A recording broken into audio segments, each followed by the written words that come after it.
me to do it?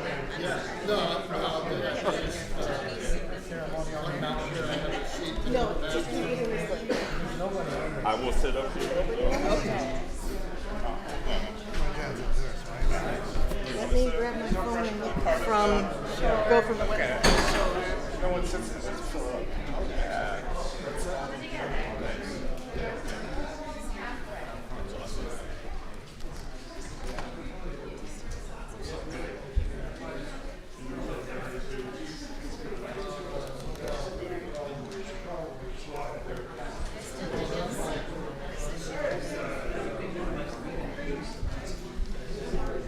Gary, can you save this for 2 minutes?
Didn't realize Mark Coatley was here. We didn't have a tag, so I didn't think about it. He said he wasn't coming Yeah. because it was me. So let's get him a chair.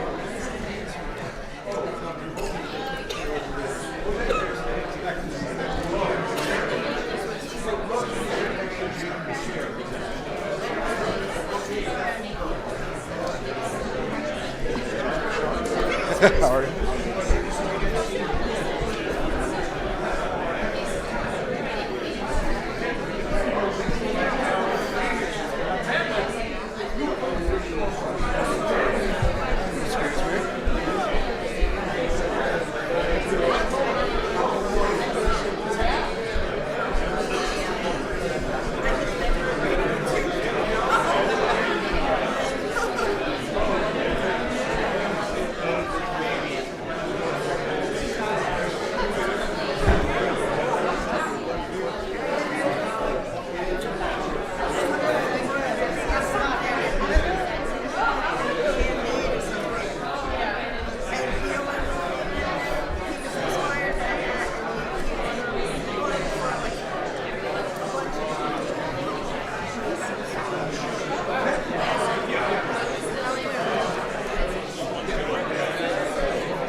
Morning, everybody. Welcome. Nice to see the room so full today.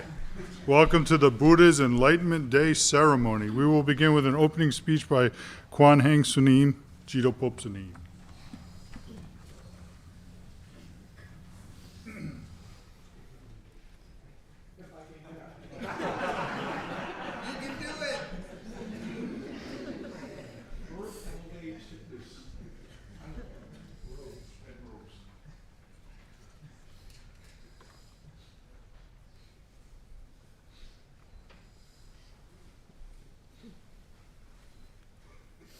So, welcome to today's Enlightenment ceremony.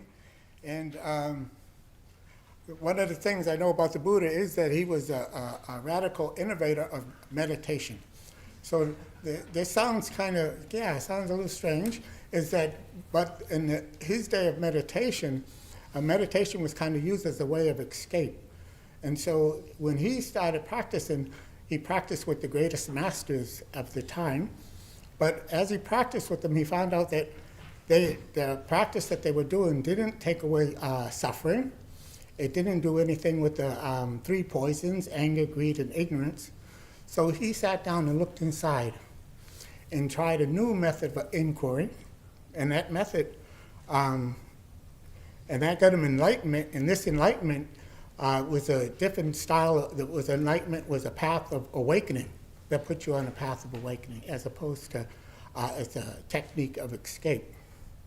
And so I think that we all know that the Buddha sat under a Bodhi tree and decided not to stand or not to get up until he found his way. And so he sat there unmoving. And in the morning, after many days in the morning, he looked up. On that final morning, he looked up at the star, and his mind opened up, and he said, "Wonderful, wonderful. All sentient beings have Buddha nature." And so, in that story, that's the story of the Buddha and his enlightenment. But there's another story that's also similar along the same lines, and that is the story of Ananda. Ananda was the Buddha's servant, and he served the Buddha, his attendant, and he was his attendant for 25 years, and he memorized all the talks of the Buddha, and all the speeches, all his teachings, everything of the Buddha. Yet, when the Buddha passed away into nirvana, and the teachers had the first council of teachers gathered together to all get together all of the Buddhist teachings and stuff like that. They didn't let Ananda become part of that group, and they told him that he had yet to awaken, so he could not become he could not come to this meeting because he hadn't yet awakened. And so Maya Kashyapa looked at Ananda and saw that Ananda was distraught, but instead of comforting Ananda, he said, "Go knock down the flagpole by the gate." And so in the monasteries in those days, they had a flagpole that was outside the gate that basically was a flagpole of authority for the sacred teaching of the Dharma, just what it kind of represented. That it represented what was at that temple. And so there's nothing to drink about. It's really dry. So what going on? So representing what was at this monastery, and so having done that to knock down this pole, is that actually Maya Kashyapa wasn't talking about the pole outside the gate. What he's talking about was the pole that was inside Maya Kashyapa's mind.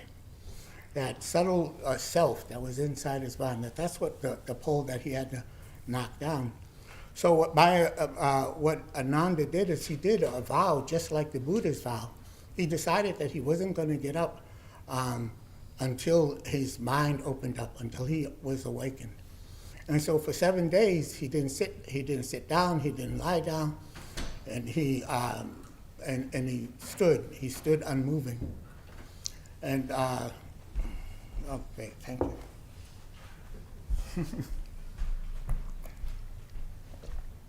He stood unmoving. And with all the effort, all this effort didn't even do the job. So the effort didn't, still hadn't done what it opened up his mind. And so after 7 days, he went to his room. And just as he was in his room, he went to lie down. So he was neither standing, sitting, or lying down, but he was in a position of no position. And that's when his mind opened up. And so, and he was awakened. And so that story is actually the story of everybody here who sat this 7 days here in this retreat that we had, this 7 days Buddhist Enlightenment retreat. And the Korean word for that is nopal, which is the 7-day retreat in honor of the Buddha's awakening. And so that's done all over the world. And there's a Korean name for it, a Japanese name, and a Chinese name. So it's quite a popular thing. And so, so this awakening didn't come from a lot of effort. So he did a strong effort at practicing, but that wasn't the point. Nor is it a point perfecting one's technique. The point of the matter was letting this self, releasing this self, and that's what happened at that moment. He released his self. So I would say that let us honor the Buddha in his great awakening, Ananda's quiet release, and the don't know mind that's unfolding in each one of us. And so let us also honor the 7 days of practice was also the Buddha's 7 days of practice, and Ananda's in our practice is also Ananda's 7 days of practice. And so may we attain this not knowing mind, and may this not knowing mind also help us attain the way, and may all beings get enlightened. And thank you.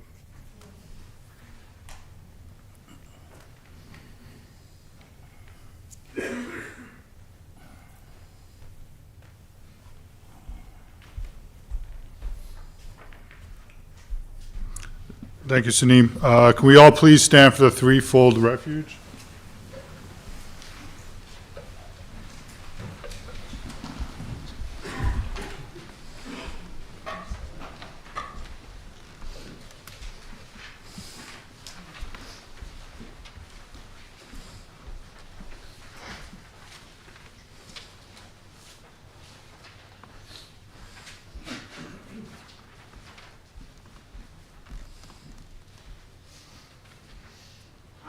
Sure.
Excuse me. Please be seated.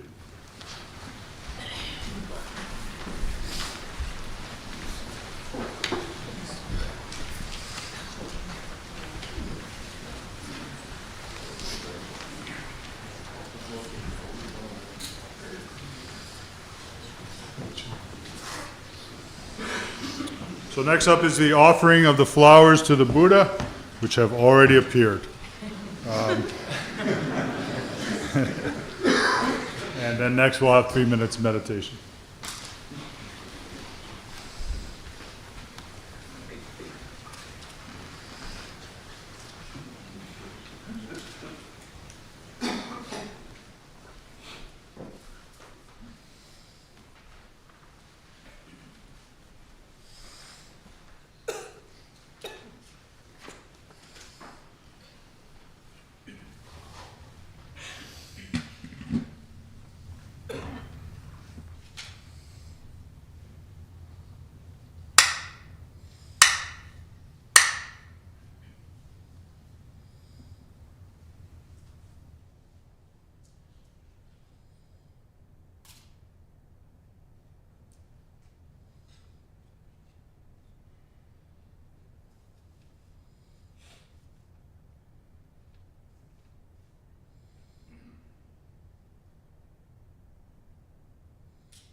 That's my favorite part. Next up, we'll have a Dharma speech given by Colin Bevan, Jito Popsani.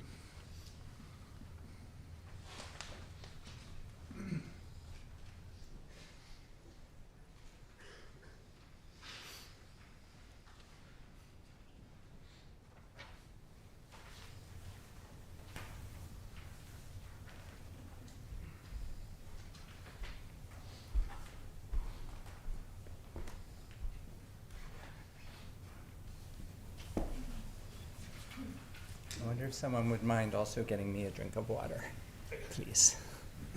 Can't hear you, Colin, sorry. Please, would someone get me a drink of water?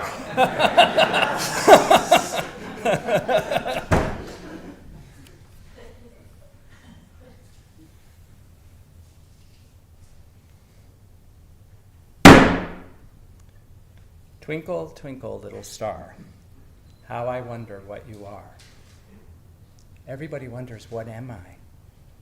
What is this world? What is this life and death? What is this?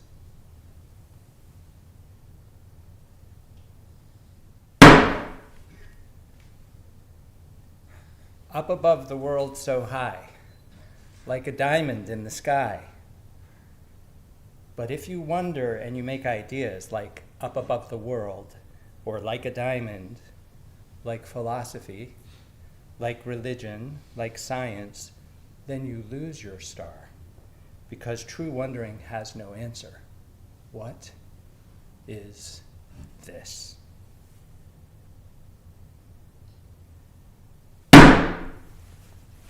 Twinkle, twinkle, little star, how I wonder what you are. For 6 years, Buddha sat under the Bodhi tree wondering. Then he saw the morning star. What was it he experienced after all of that? Ha! Thank you for bringing all your twinkling eyes to the Dharma room. Happy Buddha's Enlightenment Day. I like to always take the opportunity to say how lucky I feel we all are.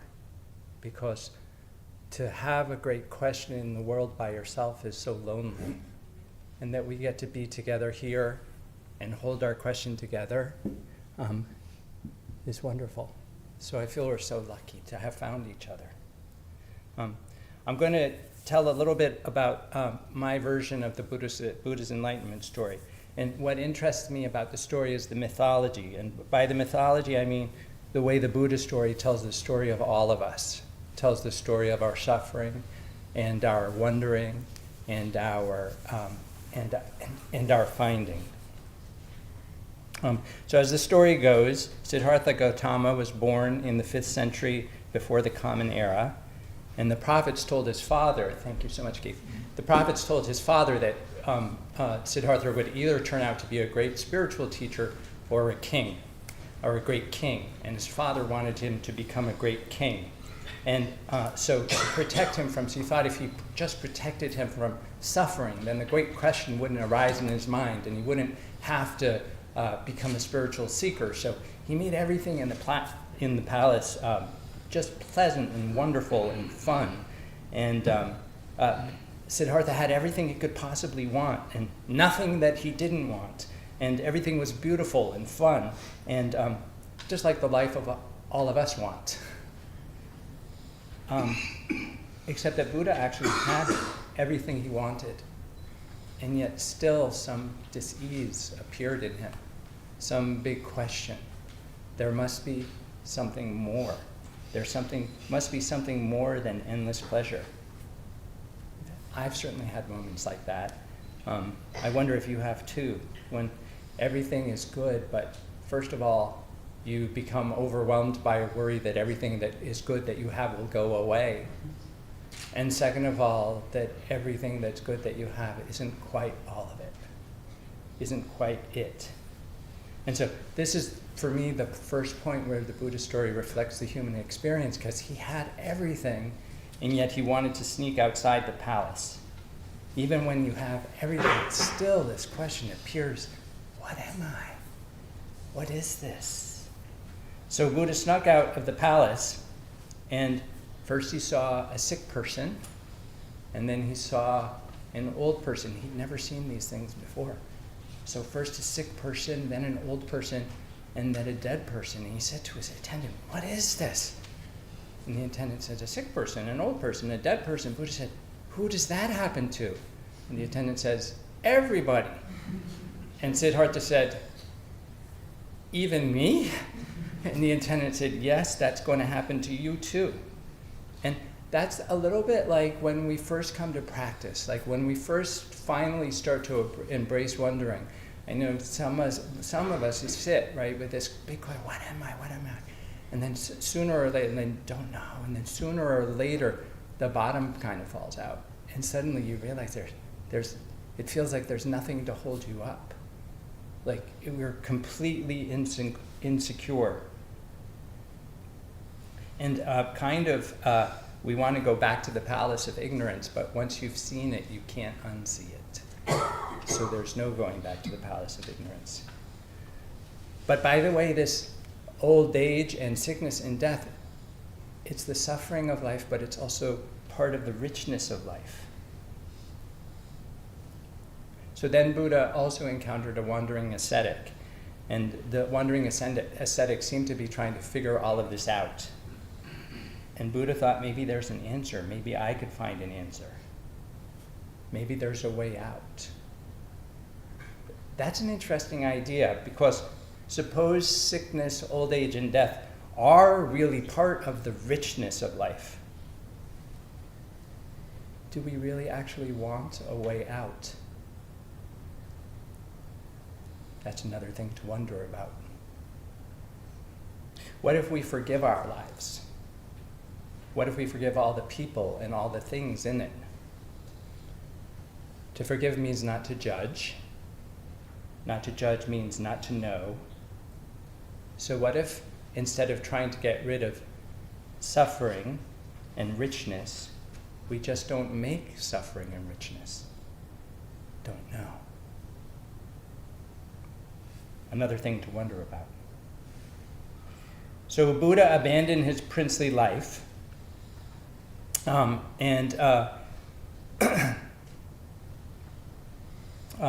just like the nursery rhyme, he began to wonder. And he saw this thing that he called life and that he called death, and he wondered what it was. That's an interesting point. First, we have to say life, and only after we say life do we wonder what it is. First, we have to say death, and only after we say death do we wonder what it is. So, first we have to say suffering, and only after we say suffering do we wonder what it is.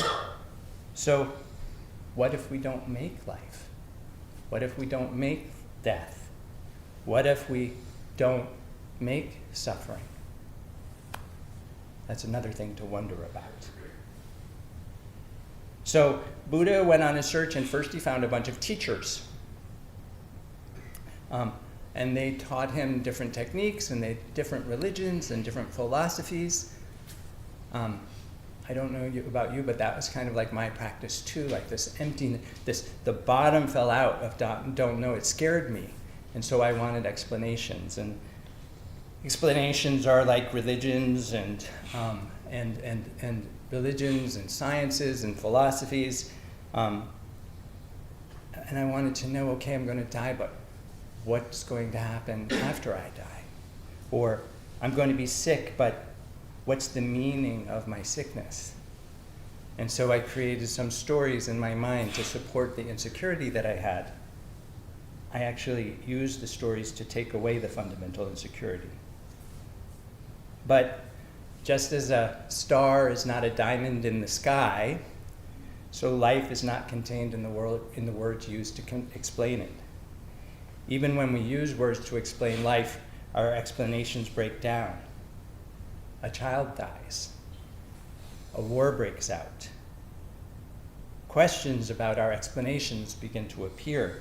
If God is love, then why do people starve? More to wonder about. Even though we fight wars to protect our explanations, those explanations eventually fail us. So for a while we managed to push away the suffering of life and death, but what appears instead is the suffering of names and explanations. So Buddha left all his teachers behind and began his own search, a search grounded in his experience rather than the teacher's explanation. He may not have known it at this stage, but what he began to search for were his true teachers, the clouds in the sky, a fox running across a meadow, a baby crying, even a grandchild dying. The richness of life that comes when you don't name it. The richness of life that comes when you don't explain it. The richness of life that comes when you don't judge it. Years ago, I sat at a retreat in Cambridge with Zen Master Bon Hang. I'll tell you something funny. I was sitting in the Dharma, I leave everything till the last minute. I was sitting in the boardroom and I was writing my speech about half an hour ago. And I wrote, Zen Master Bong Hang, and the door opened and he walked in. So I wrote $1 million. But it didn't work. Anyway, I went for an interview with him and he said, our practice is about becoming comfortable with not knowing, leaving behind the explanations. Chogyam Trungpa Rinpoche said, the bad news is you're falling from an infinite height to an infinite depth. The good news is that there's nothing to hit. Early in my practice, a teacher told me, even if I could tell you the answers, you wouldn't believe me. You have to experience for yourself. In the end, Buddha was determined to experience for himself. He was determined to see and hear and touch and taste and feel. He left behind all the teachers and their explanations, just as you and I have to leave Buddha behind. Buddha sat underneath a Bodhi tree for 6 years, and finally, after all that time, he did see the planet Venus, called the morning star, rose in the eastern sky, and Buddha saw it, really saw it. By the way, speaking of the suffering of naming, we call it the morning star, but it's actually a planet, the planet Venus. Buddha saw the planet Venus, then he said, wonder of wonders, all beings are enlightened exactly as they are. What a relief. All beings are enlightened exactly as they are. You are already complete, perfect, like a circle. Actually, I thought, let's just I'll take a deep breath in, and let it out. What a relief. Already appeared. So that's my version of the so-called the so-called story of the so-called Buddha's so-called enlightenment. It's a wonderful story for a couple of reasons. One, because it's the origin story of our tradition, but it's also because it's the story that occurs over and over again in our own lives. We fall into the palace of delusion, we wake up to a star. We fall into the palace of delusion, we wake up to a star, over and over. That's the meaning of our practice. I wrote you, but by you, I mean me. I have to find my don't know center and keep it strong.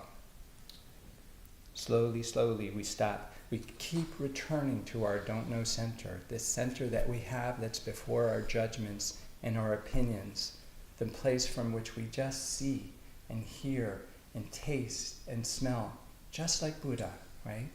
We just keep returning there, and slowly this center becomes stronger and stronger, and we leave it less often. In each moment, in every situation, each of us gets a choice, just like the Buddha.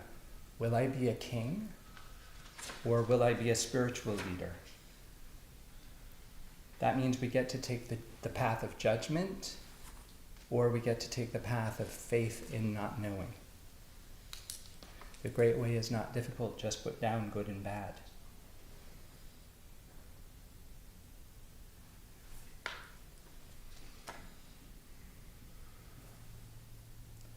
Buddha's father wanted to make everything pleasant. For us, that means we try to be rulers of the universe. We try to be kings. We name it, we describe it, we call it good or bad, and then we do everything in our power to make it the way that we want it to be. The problem is that even if we make it how we want it, in the end, Siddhartha still wanted to leave the palace. We still feel something's missing. We sense our delusion.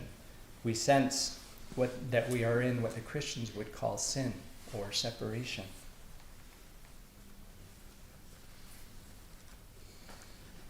Terrible things happen, good things happen, but the very fact that we call them terrible things and good things separates us from those things.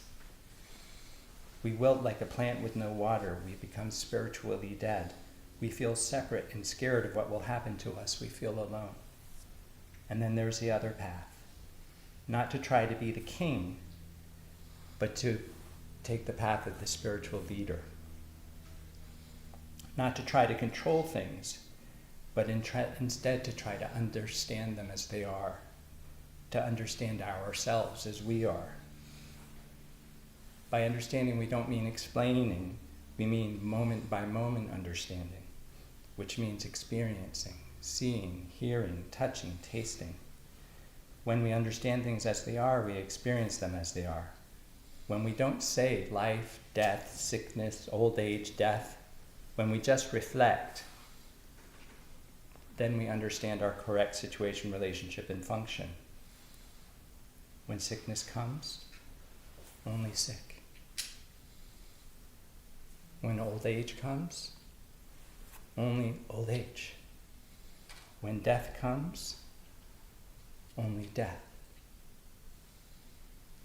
In an interview with Zen Master Sung Young, Bobby Rhodes, she said to me years ago, by the way, if you ever go to, I talked to Mark about this, if you ever go to a Zen master and say, hey, remember what you told me years ago?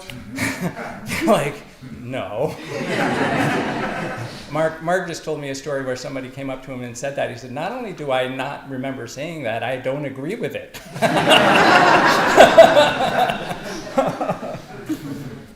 Anyway, Bobby said to me, I went into an interview, and unsolicited, she said to me, let me give you the best advice you're ever going to get. She said, at the moment of your death, only ask, how can I help? Which brings me to what to me is the most important part of Buddha's story. And it's not the story of his enlightenment. It's the story of what he did afterwards. To me, that's the real teaching. It's that Buddha taught for 45 years. And it's not what he said, it's, in some ways, it's not what he said, it's that he said it.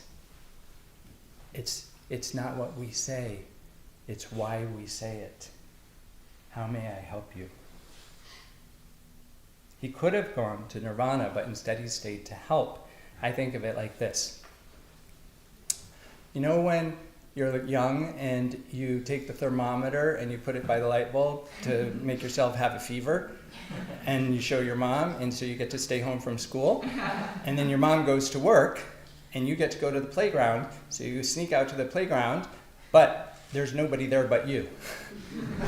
And it's no fun whatsoever. So what fun could nirvana possibly be if we went there by ourselves?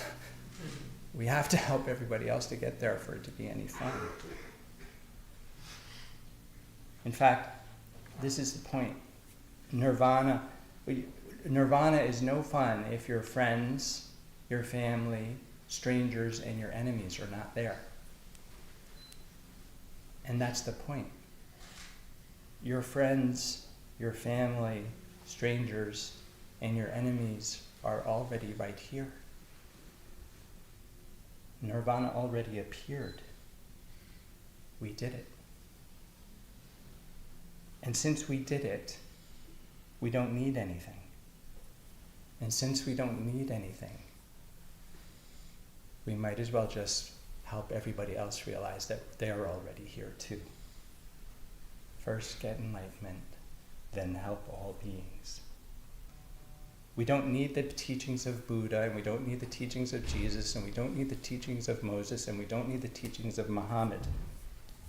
We just have to be Buddha, and be Jesus, and be Muhammad, and be Moses. And you could say, it's impossible to be those people, but it's only impossible if you make them. Don't make Buddha. Don't make Jesus. Don't make Muhammad. Don't make Moses. Let's just work together in harmony. Realizing we're already complete, there's nothing to get, so only help. Show the other kids how to fake a fever and get to the playground. We call that, how may I help you? Or if you like, you could call it Buddha seeing the star.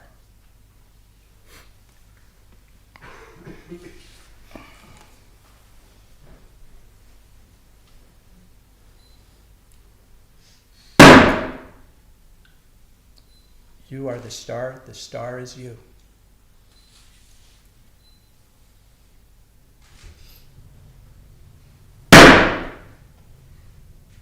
No you, no star.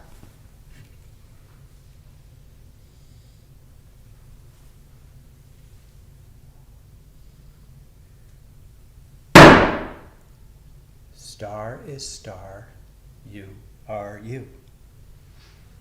Which of those do you like? Ha! Did you hear the one about a whole bunch of Buddhas, Jesuses, Moseses, and Muhammads coming into the Dharma room to listen to me give a talk? Thank you for listening.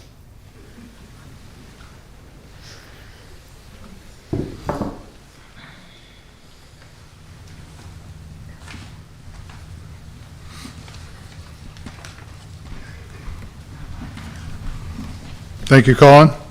Next up, we have the Buddha's Enlightenment Day poem written by Zen Master Bonyon. Do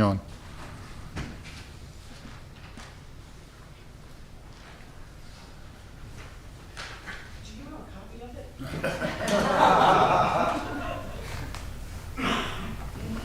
I sent it to Mary Kay yesterday. No, we don't print the paper. Oh, where is it? We don't print it.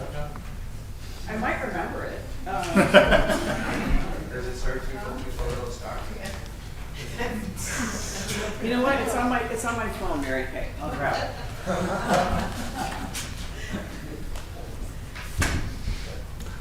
Now we'll have 3 more minutes of meditation.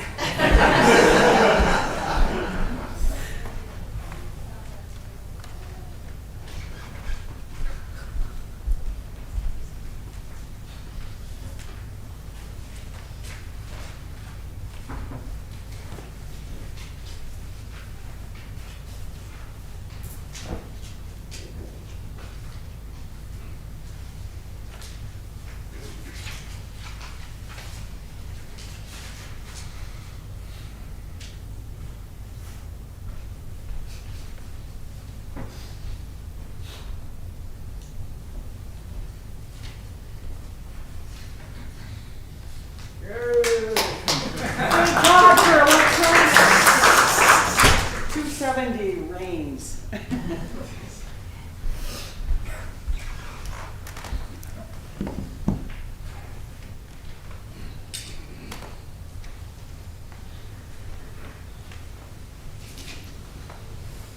Good morning, everyone. Now we have a poem. Zen Master Seung San made sure we all got to try our hand at everything, even poetry. Okay.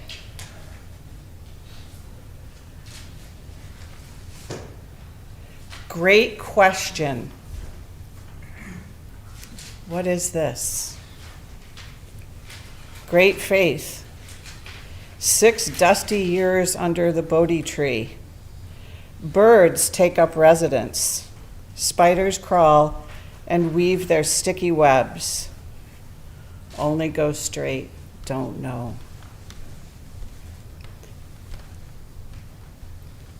Great courage. Oh, wait, sorry. Yeah, great faith. Great courage. When the army comes, touch the ground. The earth attests. Mara's demons turn to flower petals. At last, look up. Do you see the morning star? Do you get it? Hot! Happy Buddha's Enlightenment Day. Many shining faces. So sometimes Daishan Sanim did a little explanation on the poems, and I wanted to just highlight one or two items on this poem. Obviously, the theme is repeating from all of the talks. So Buddha went, and he, some people say he sat under the Bodhi tree for 6 years, but I think what happened is he did a lot of hard training for those 6 years, or maybe many more. And then at the end, towards the end, he sat under the Bodhi tree. And his big question, what is this? He also, as Colin alluded to in his talk, because of seeing the birth, sickness, old age, and death, his question was more along the lines of, what is suffering, and is there an end to suffering? But the way I always like to look at that question is more, what is this? Because it just speaks to me a little better about staying in this moment. And then 6 dusty years, it's said that his body was covered in dust from all this hard training, and he did all this extreme practice, you know, of like not eating and not sleeping and self-mortification, and came to realize that he should probably at least take a little milk and stay alive so that he could find out the answer to his question. Birds take up residence. I always love this image, and I can just see him sitting there with, they say that birds were nesting in his hair. So maybe that's why monks shave their heads now, I don't know. So birds take up residence, and then spiders crawl and weave their sticky webs. It said that spiders were crawling all over him and just like weaving webs on him. And it's kind of like with us too, where the spiders weaving their sticky webs is, you know, it's our everyday life. It's just getting caught up in or stuck in these things that get stuck in our hair and our body and our mind of like wanting, holding, making a separate self. And he just only goes straight, don't know. He kept that great question. He kept that great faith throughout the difficulties. And again, as you alluded to, Colin, that is our life. That is our practice. It's not like it's separate from that. Great courage. When the army comes, touch the ground.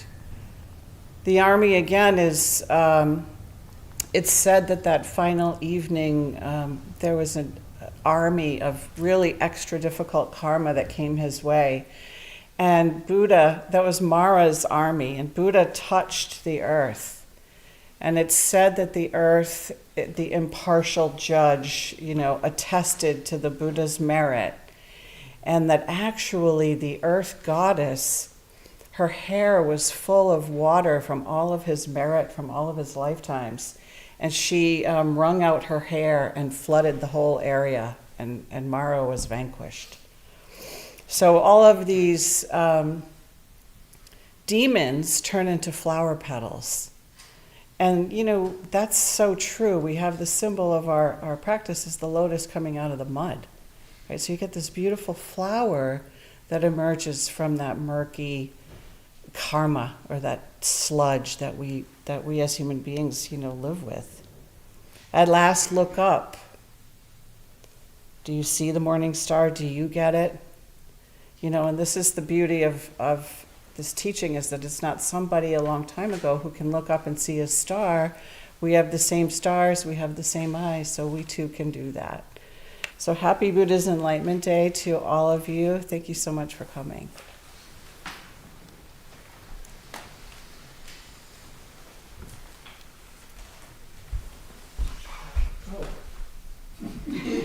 The most important one. Thank you, Zen Master. Next up, we'll have Mark Brenner, Senior Dharma Teacher, will give the speech to celebrate giving.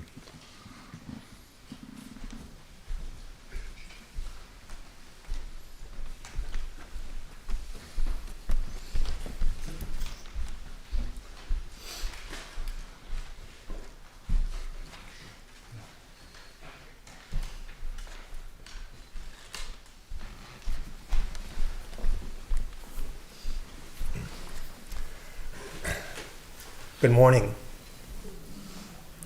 So I am Mark Brenner, and I'm a senior Dharma teacher here at Providence Zen Center. And I was asked to give the giving talk today, and I'm happy to do so. So first I want to talk a little bit about giving, and then talk to you about why I give to the Providence Zen Center, and why I give to the Quantum School of Zen.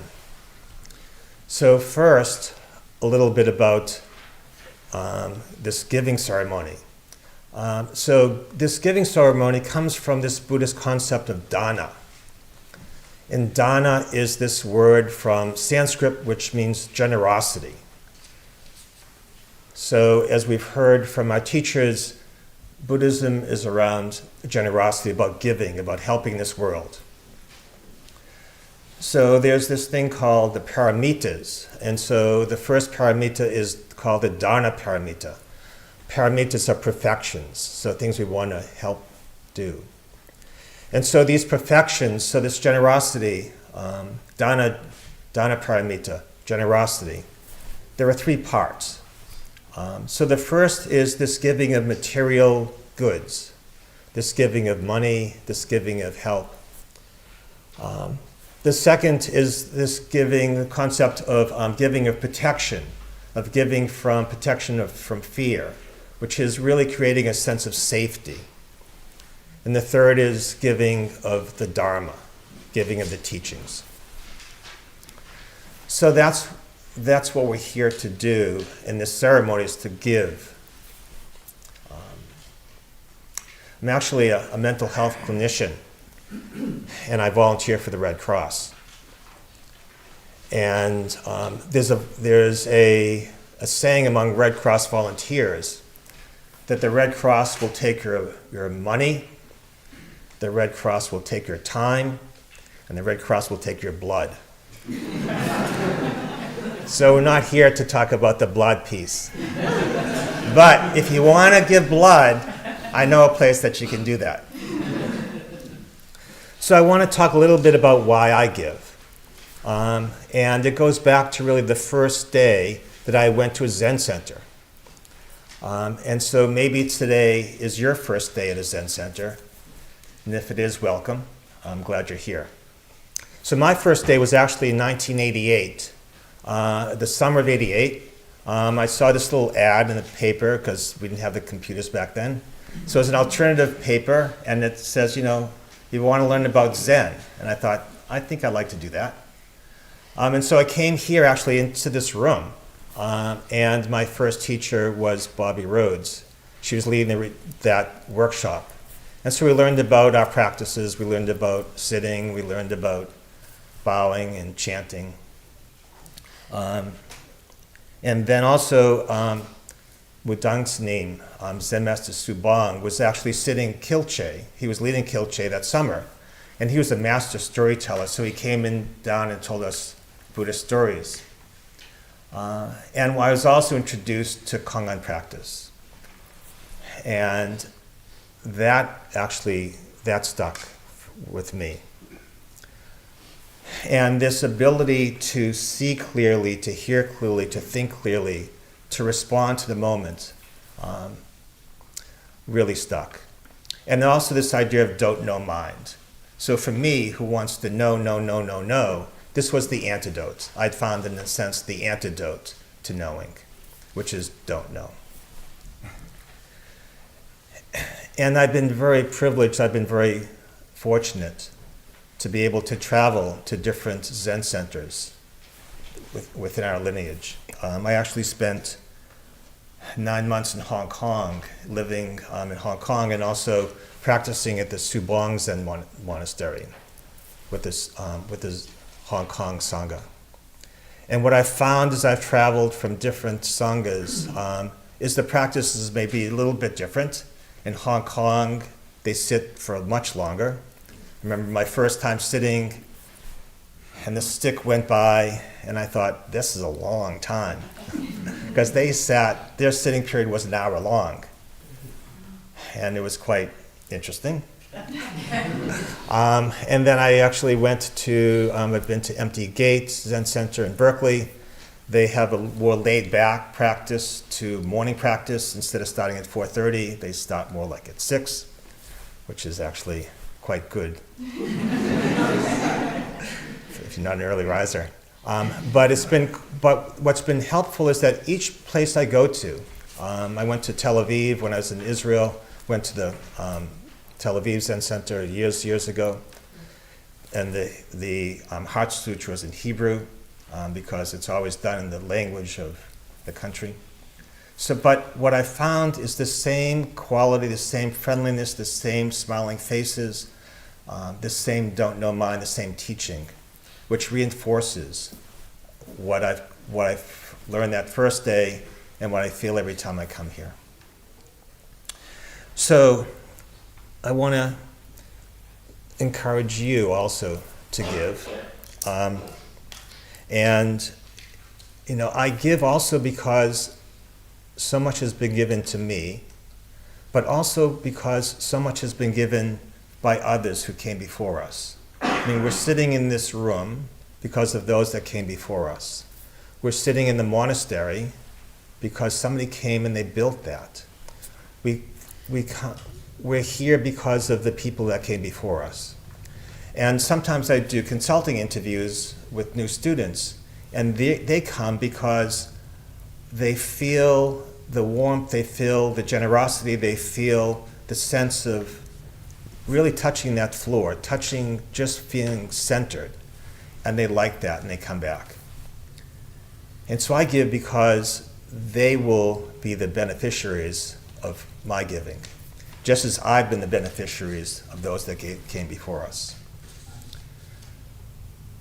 So as actually Zen Master De Kwang would say, it's actually one hand giving to the other hand. So, do you remember saying that? He doesn't remember saying that. He just told me like last week. But, okay. It disagrees, yeah. Okay. No ground to stand on. Okay. So, there's a giving ceremony, which will happen. We have two methods. We have the paper method, and we have another method here, which is quite helpful.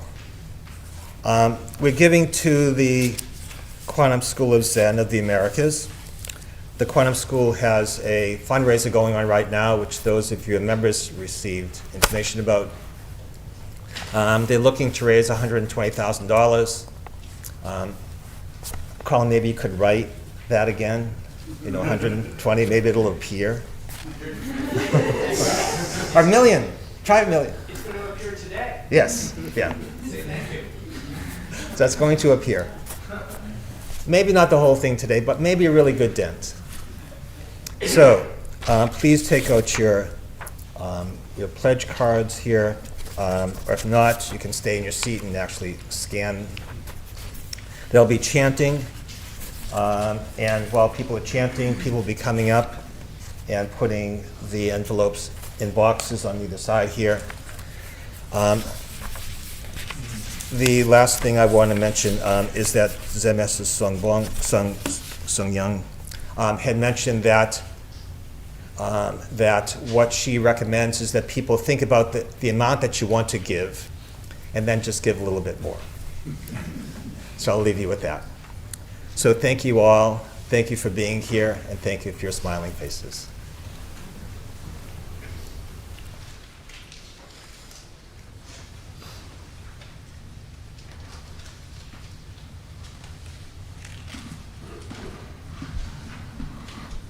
So I have all those instructions to tell you again, so I won't tell you them all again.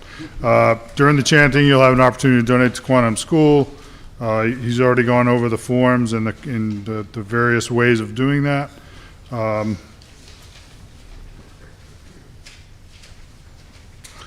When you're walking up this way, just be mindful of all these wires and things. You probably come around this way and back out that way. And I will, everybody can stand, please. Oh, no, yes. Yes, please stand.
Bobby's not here, but right now she would say, don't say be seated.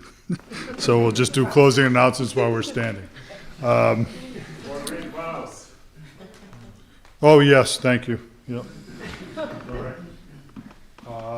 Let's say the four kings are numberless. We vow to save them all. Delusions are endless. We vow to cut through them all. The teachings are infinite. We vow to learn them all. The Buddha way is inconceivable. We vow to attain it.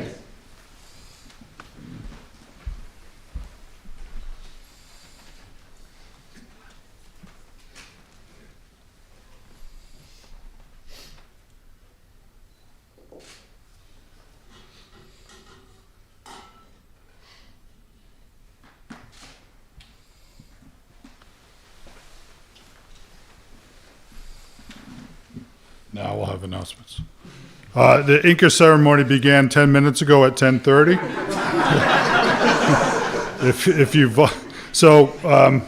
we'll just take a short break. Dormer set up people, if you could help. I don't know what the rearrangement looks like, but we'll make that happen. Lunch is going to be at 12. Join us in the Dormer room immediately after lunch for celebratory cake. Thank you for sharing this special day with us.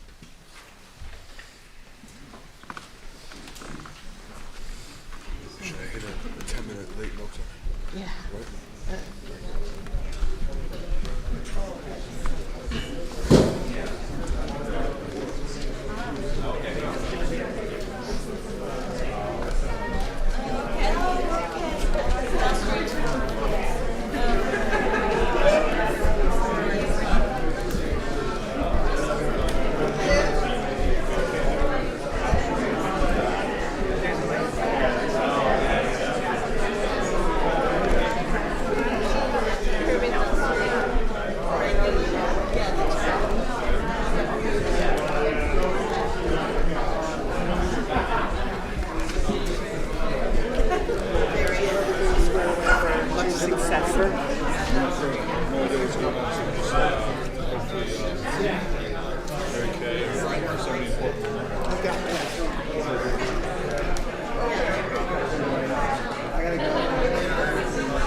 Carol's casa. Someone took Carol's casa. Give her her casa back.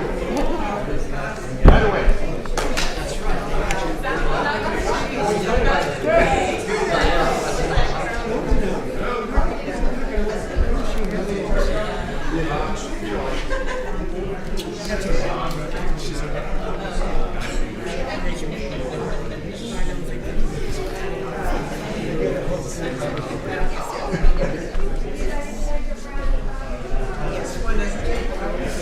Yeah, I know. That's what we gotta keep them really excited. This is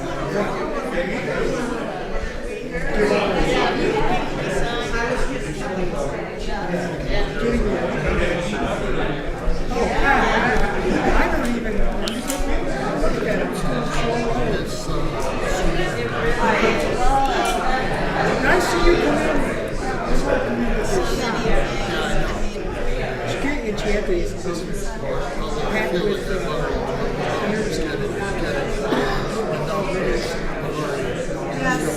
thank you, Kate.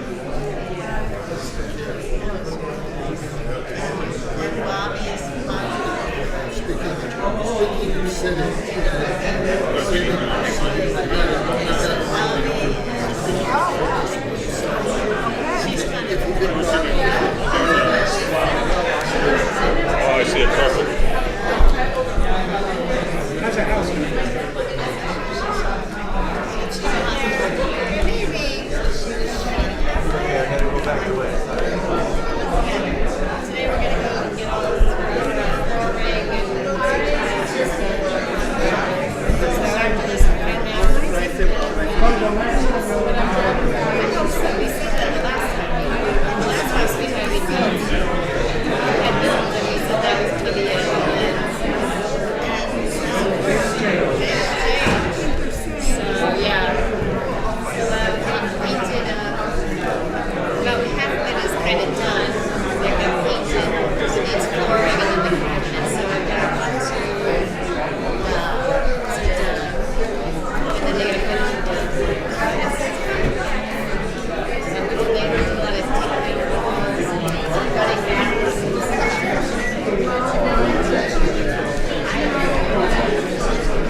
that makes me feel better.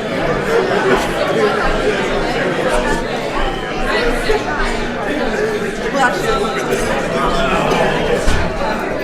but I was told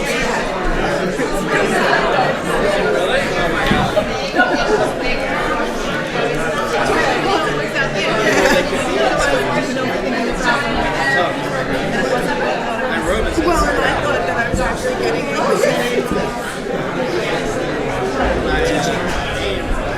but in fact, I guess I wasn't.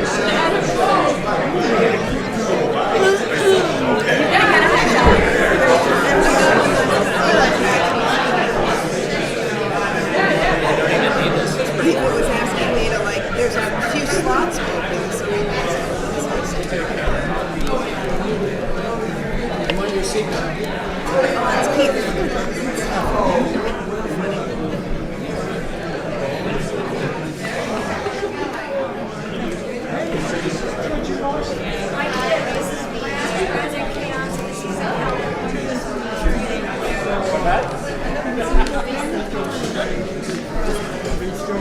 different.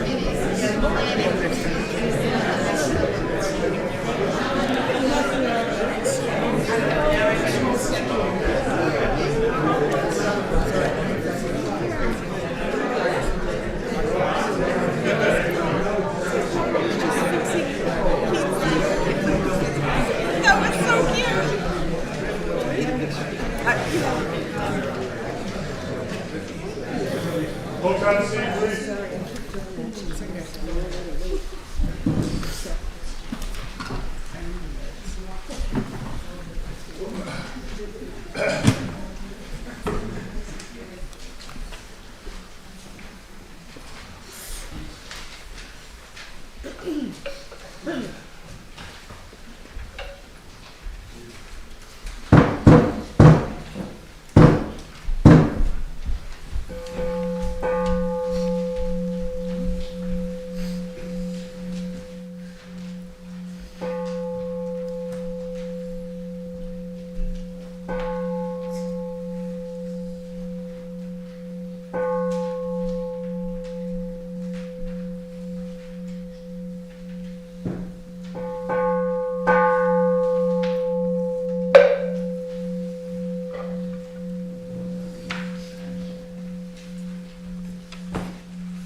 So welcome, everyone. We're here today, December 13th, 2025, for the Inca ceremony of Tony Sager, Pope On. The opening speech will be given by Zen Master Tangan.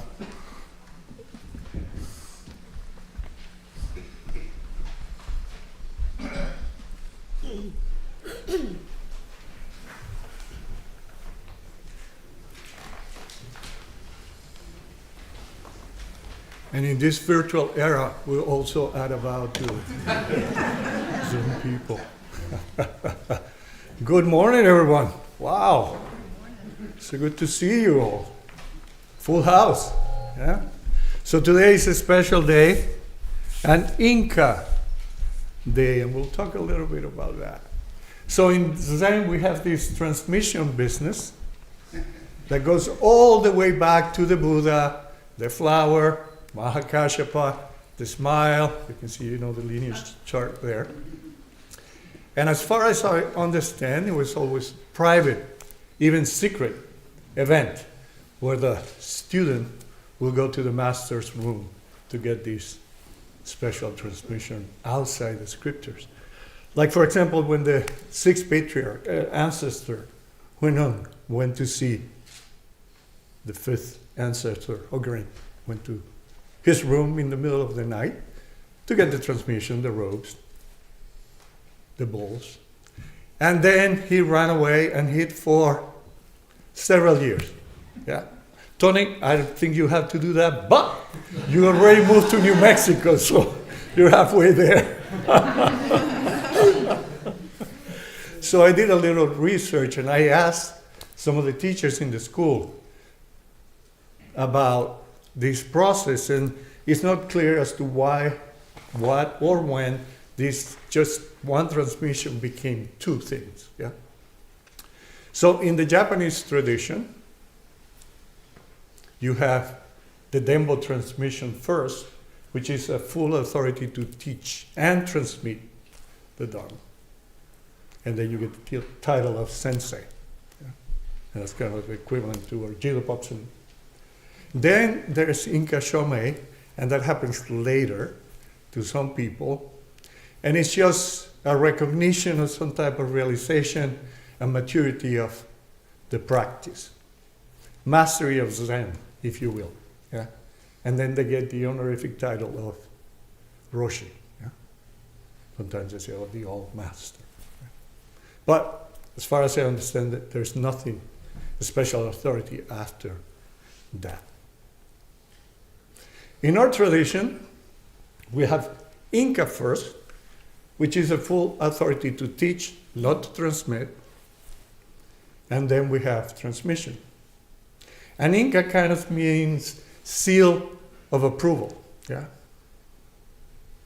Like the Denominazione di Origine Controllata e Garantita, the DOCG labels that you find in some wines. Yeah? The wine, that you grab and says, the origin of this wine and its quality is controlled and guaranteed. Yeah. And I'm not even going to attempt to say this in French because Manu is there. So there's some kind of approval of quality control if you will. Yeah, just like those bottles of wine. But apart from being a private thing, there's doesn't seem to be a formal process for this transmission across traditions, or even across traditions coming from the same country, like Japan. Yeah. The Zen Soto priest Domio Burke from the Bright Zen Way in Portland, Oregon, said that if I meet someone tomorrow that hasn't practiced Zen at all, but if I think they're cool and Zen anyway, I can transmit within a week. Yeah? It will raise the eyebrows of other Soto teachers, and I will probably lose some respect, but there's nothing they can do about it. Nothing. So maybe that's the spirit of the secret or private stuff. But I don't think it's that loose. I don't think it's that loose. But some traditions keep this event small. I've been to a few transmission ceremonies in the White Plum Sangha, and that's the one that comes from the lineage of Maezumi Roshi and Bernie Glassman. And they're always small, very intimate. And one of the things I really like about that transmission ceremony is that the teacher and the person receiving transmission, they sit in the cushions in front of each other, then they hold hands, and then they bow to each other until their foreheads touch. And that for me is very touching, pun intended. Yeah, so that's the forehead to forehead transmission. Yeah. Luckily for us in the Quantum School of Zen, the Sansanim understood the American culture, the American mindset, and their attitudes about secrecy. Yeah? So he made this process a little more rigorous. So when there is a candidate for Inca, the teacher that believes that that person is ready first asks the question, do you want to take on that responsibility? Because it is their responsibility. You heard Mark talking about the 3 types of generosity. In other traditions, they add one more. So giving material things, yeah, protecting from fear, yeah, or giving freedom from fear, that's security. Then love and compassion. And the last one is wisdom and teaching. Yeah. That's the generosity of the Dharma. So the person becoming a teacher now enters into that category of having to teach, having to practice generosity that way. If that person agrees to that, then a committee of 5 quantum teachers gets organized. And this person has to visit those 5 teachers, and they check their koan practice, their koan chops, if you will. Yeah? If everything goes well, then the committee recommends the candidate for Inca. But wait, there is more. So as you can see, that's not a one-on-one private type of process. The final test is going to happen soon and depends on all of you, because the Sangha actually gets to test the Inca candidate, totally open to the public. Yeah. So I'm going to read some quotes from Sansanin that he was talking about Inca. So back in 1987, he said, the Gyudoponsanim test means how much does he or she believe in himself or herself 100%. This is very important. Zen means believe in your true self 100%. Believe in your true self 100%. Colin Gyudoponsanim alluded to that, you know, the Dono Center. Yeah? And some of you may remember the Sansanin saying, come stronger, stronger, stronger. Yeah? Yeah. So we are going to check Tony's center and wisdom. And we do that by asking questions, as many as 30 questions. Yeah? And these are Dharma combat questions, you know. Don't ask them, but, you know, favorite flavor of cookies. So the Sun Sunim also said, checking the center means, does the answer appear quickly or not? If there is no hesitation, that's a strong center. If the answer is sometimes a little slow in coming, that means the center is not clear. Next, we check whether the answer is correct or not. Correct answer means wisdom. Okay? So that's what the Sun Sunim had in mind with this test that we're going to participate in. Yeah, this test that we're going to participate in. So Inca is a seal of approval, but what kind of approval?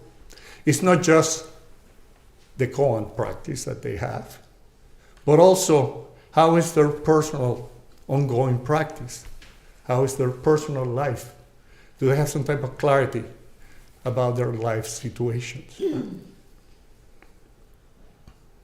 I remember that when I gave my Inca speech, I said jokingly that my mother and Brenda, who were in the audience, were probably thinking, are you giving Inca to who? To him? My daughter was small at that time, so she was probably not thinking about that, but right now she probably thinks the same way. So no, it's not about perfection. It's not about a special state, that you reach, by all these years of practice. Yeah. It's not that. Yeah. I always find comfort, reassurance, and also direction in what Sun Sunim also said that Inca really means. Yeah. He said, your practice is okay, teaching others is possible. Your practice is okay, teaching others is possible. Very simple. Yeah? Very simple. So Tony, I know it's not going to happen, but if you pass the test and get Inca, don't let it go to your head. Nothing special. Teaching others is possible.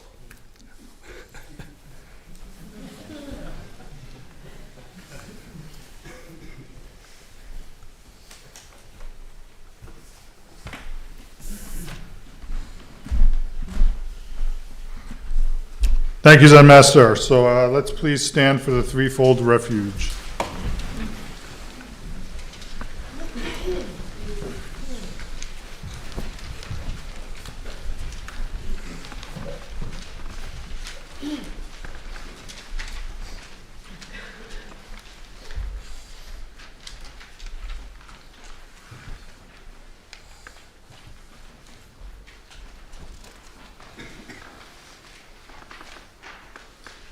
Homage to all the Buddhas who are present in their glory at this assembly. Homage to the Dharma, which is present in its glory at this assembly. Homage to all the Sangha who are present in their glory at this assembly.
Please be seated.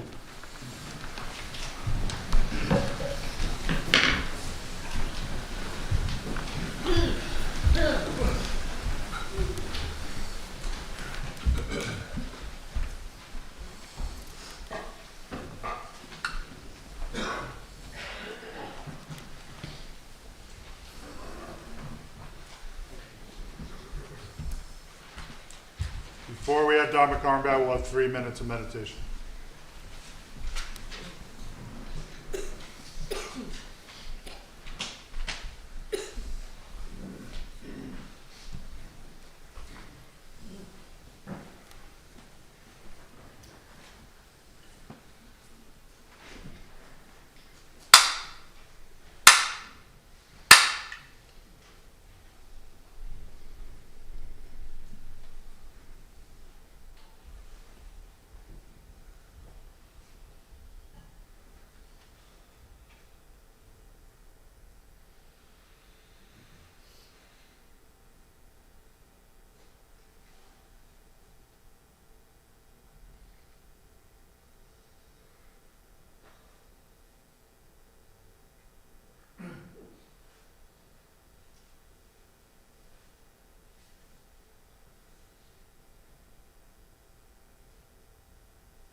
So my notes say that a teacher who will be named later will describe the process in the beginning.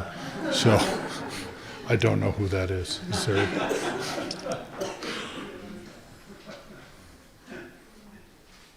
People should come up one at a time, just a standing bow to save time rather than a full prostration, and then ask some question, not one of the classical koans, but make up your own question, and then he will respond to you, and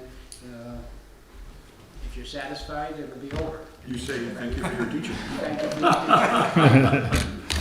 Okay. Or not. And we'll take questions from both the room and from Zoom. Who will mediate so that we know how to fold them in?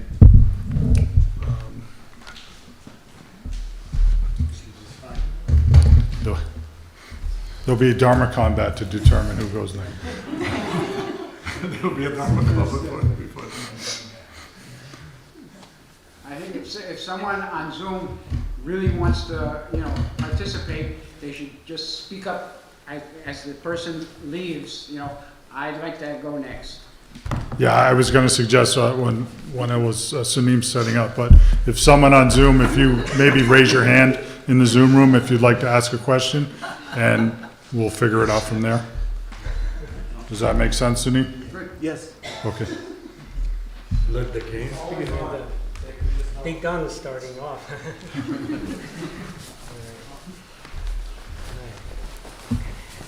Hello, Tony. Hello, Zen Master Eitan. Great to see you. You too. So before you ran away to New Mexico, you used to live down in Pawtucket. And you and I used to go to this vegetarian restaurant, the Garden Grill, Yeah. where they have this beautiful Reuben sandwich, you know, with the rye bread, the coleslaw, the Thousand Island stuff. Yeah. Reuben inside. So it's so good that even people that like the real Reuben, you know, Yeah. love it. Yeah. That's right. So, the Reuben from the Garden Grill and the real Reuben that you get in New York City, same or different? You already understand. Teach me.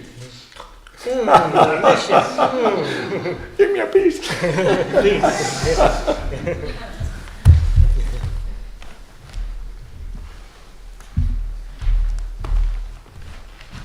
Another big gun.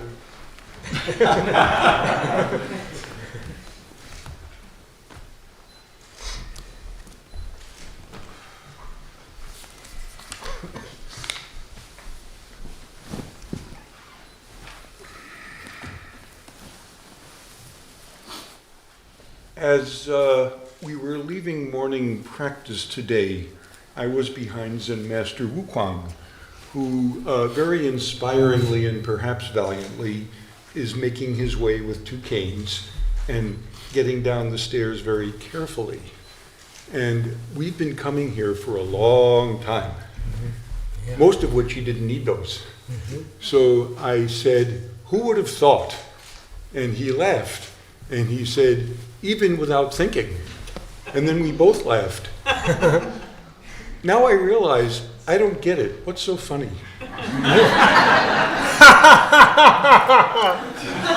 Thank you for your teaching. Thank you.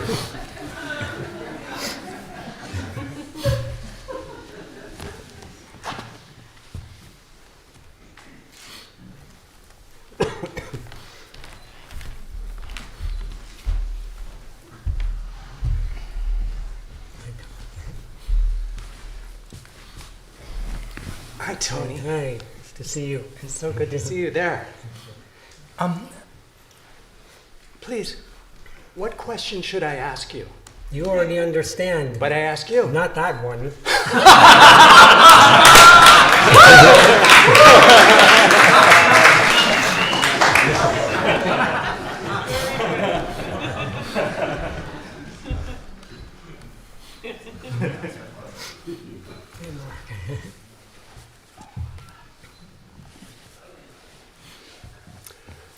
Tony, we've been Dharma brothers since we were teenagers. That's right. Yeah. I'm really, really happy for you. Thank you. You know the story of the 10th century Chinese Zen master who came out of the latrine, and a young monk ran up and asked, Master, what is Buddha? And he said, shit on a stick. Recording in progress. Just after that. We're good. So I ask, so Inca Stinka, I ask you, what have you attained? You already understand. Well, maybe. Next time you take a shit, have a good sniff.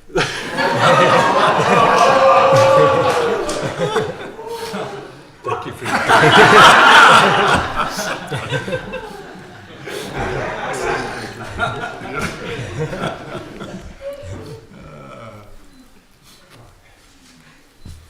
Hi, Tony. Hi, Carol. Nice to see you. So it's good to see you, for sure. So the last, I think it was the last Inca ceremony, Marshall got Inca, and I had never heard of him. And so I came up and I said, how come I've never heard of you? Because, you know, I've been around a long time, not as long as you. Right, so the first time I ever heard your name was when I talked to you when I was in South Florida, and we were talking about you coming for one of our retreats. And I couldn't understand why somebody from New Mexico would want to come to Florida for a retreat, but that was the first time I ever heard your name. And now I know you pretty well. I consider you a friend. You were practicing here for 2 years. So not knowing, is this the same or is it different? You already understand. No, I don't. Is it the same or different? I'm so happy to see you here and to know you. Thank you.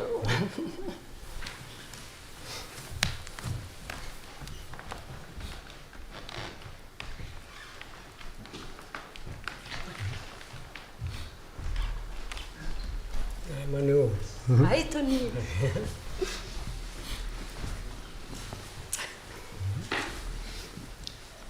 So Tony, during the ceremony this morning, I was watching you and you were wearing your beautiful blue casa. And I'm realizing now that maybe it was the last time I was seeing you with your blue casa.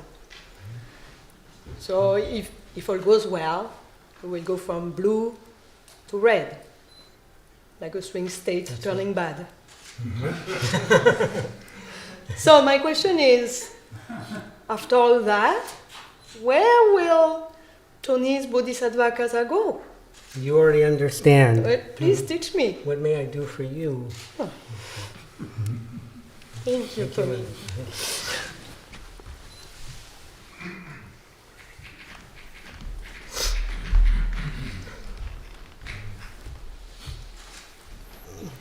Hi, Richard. Hi, Tony. Another Jewish kid from Rhode Island. Long Island, not Rhode Island. New York City. Well, New York. Okay. So, a long time ago, when we were both here, I took precepts with Sansanin, and he gave me a name, Pope San. And then last year I took precepts again, a little different, and I got another name, Koji.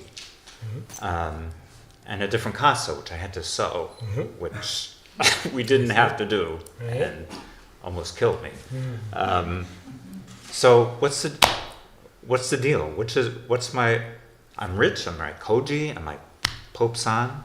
You already understand. No, not really. Thank you, Kosan Richie. Whatever the name is. Whatever it is. Sansanim said, when he gave me that name, he said, "Your name is better than my name." So.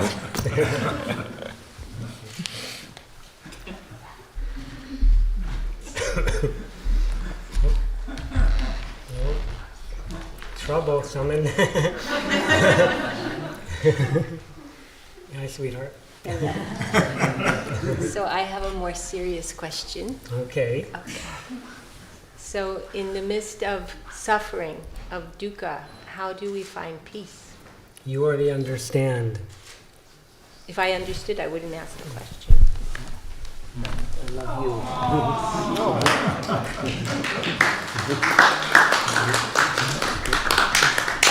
I want peace too.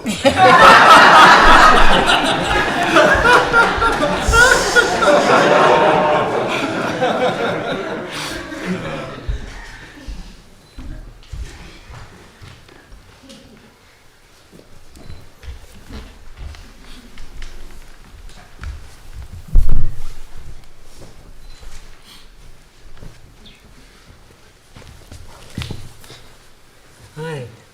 What's your name? Raimundus. Nice to meet you. Very nice to meet you too. Now that we figured out the whole peace and love thing, right? There's only one thing left. He mentioned about, the seal, on the wine, and we have to test it. But I don't have no wine, so what do we do?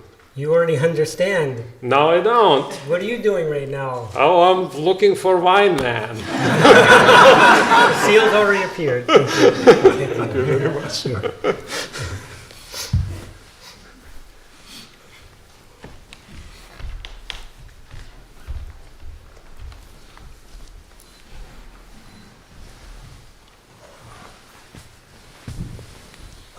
Tony, so good to see you here. Hi, nice to see you too. So recently you were in a really bad bike accident. And Zen Master Sung Yang was also in a really bad bike accident. And I also ride. And in my family, we have this superstition that bad things happen in 3. So my question to you is, should I keep riding? You already understand. Please teach me. Wear your helmet. Thank you. Thank you.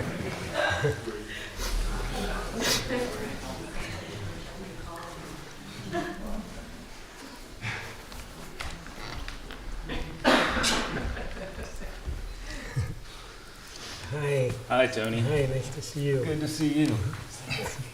So, a few years back, when I got my long robes, I tried to learn how to tie this knot from the instructions in the Dharma mirror, which was hopeless. I spent hours, wasn't working. And I was out here in the hallway beforehand, and I saw you. You were the only person out there, and you saw me struggling, and you came and you showed me how to tie this knot. But it's still hard. I still struggle with it. So, what's the meaning of tying this knot correctly? You already understand. I really don't. Here, come on.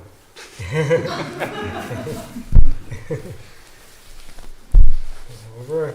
Yeah. Over. This one over? Yeah, the right over the left. Okay. Bring it up through. There you go. Right. The bottom one. Yeah. And there you go. See, I still don't have it You right. did it better than me.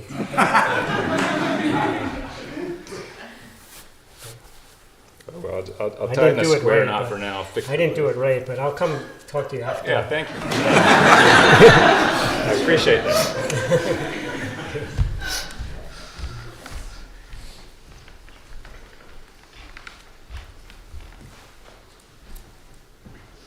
Hi. Hi. What's your name? I'm Joe. So nice to meet you, Joe. Congratulations. Thank you. So I used to study Buddhism in college, and some people say that Buddhism is a philosophy, and some people say that Buddhism is a religion. So I ask you, which is true? You already understand. If I understand, is it philosophy? What are you doing right now? Talking to you. True Buddhism, the essence already appeared. Is that philosophy or religion? Only that? Talking with you. Very good. Keep that in mind. Okay. That's it.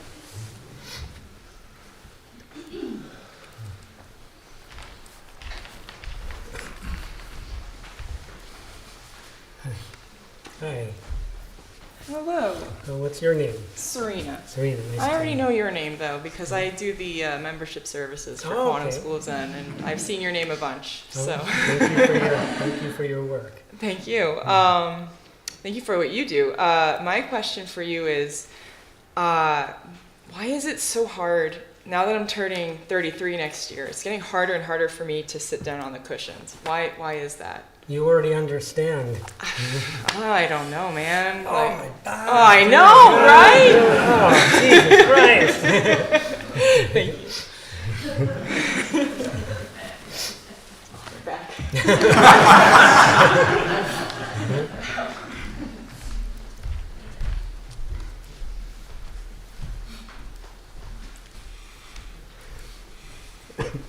Hi. Hello. What's your name? My name is Barry. Barry, nice to meet you, Barry.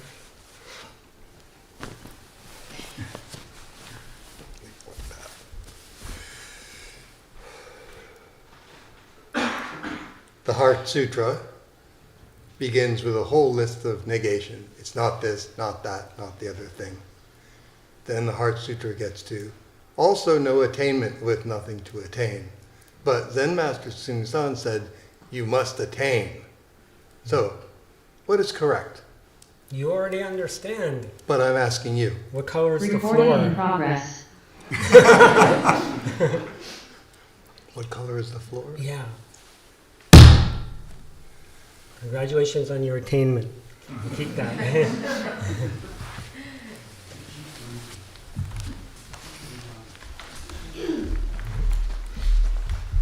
Hi, Eva.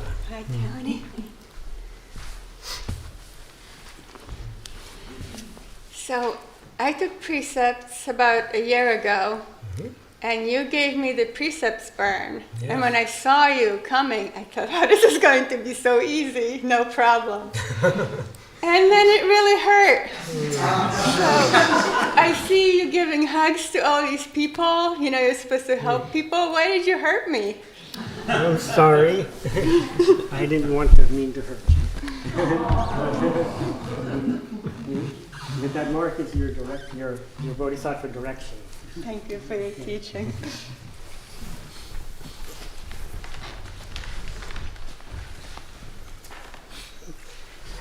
Hi, Kim.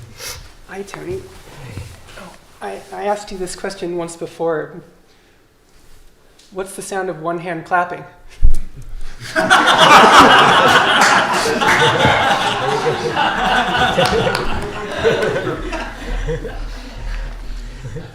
Hi, Marshall. Nice to see you. Nice to meet you in person. Nice to meet you in person. So I understand you recently had a bad mountain bike accident. Our most senior teacher has a bad bicycle accident. You, as our brand new Jito Popsunin, have a bicycle accident. What is the true meaning of bicycle accident? You already understand. Please teach me. Oh, God, my clavicle, it really hurts. Thank you very much.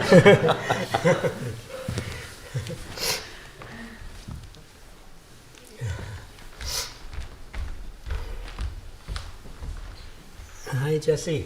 Hey, Tony. Hi. So good to see you. Thank you. Congratulations. Not So,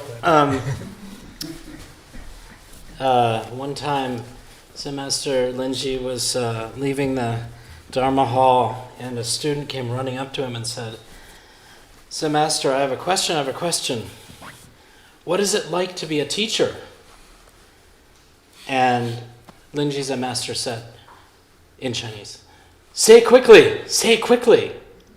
And the teenage and the young student froze, and Linji hit him.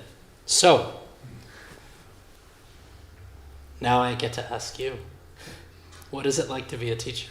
You already understand. No, I don't understand. Please teach me. I'm really happy to be here with you, Jesse. Me too, Tony. Me too.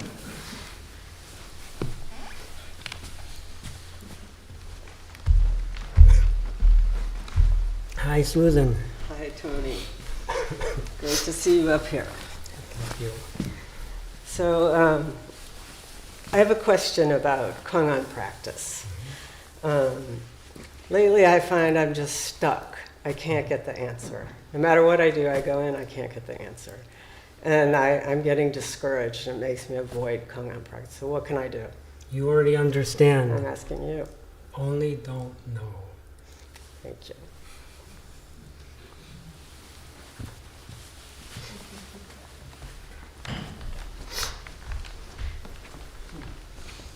Paul. Hey. Hey, buddy. Anyway, I'll keep it very simple. I hope so.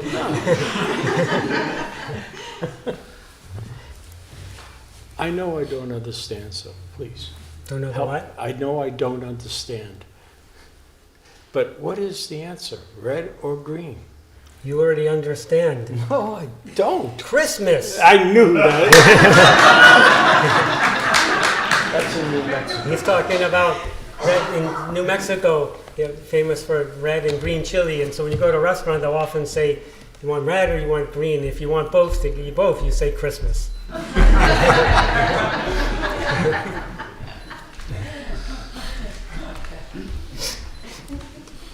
Hi, Gary. Hey, Tony. Congratulations, by the way. When you lived here in Rhode Island, you used to come to the Zen Center on Sunday mornings a lot, and Wednesday, every Wednesday. And it's just not the same since you've been gone. We were really happy. I was really happy when you came. So why did you leave? You already understand. No, I don't. Oh God, okay.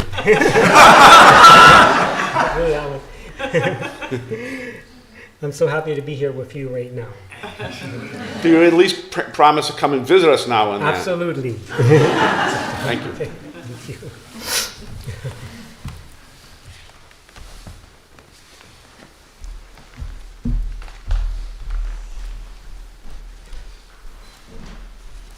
Hi. How's it going? Good. Congratulations, Tony. Thank you. So last night we had a sing-along in the Dharma room here. It's pretty well attended. It's fun. Tonight we're going to have a conscious dance, but I was talking to Zen Master Daquan a little bit earlier, and he said he prefers unconscious dancing. I figures he would say that. So my question is, what is conscious dancing? You already understand. I asked you. Is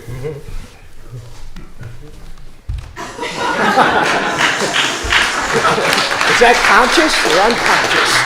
Not enough. Not enough. The dog runs after the bone.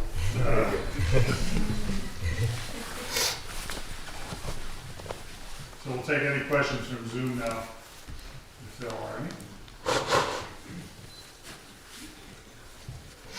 Zoom's been freezing up. Okay. That's why. You want to give it a second, or?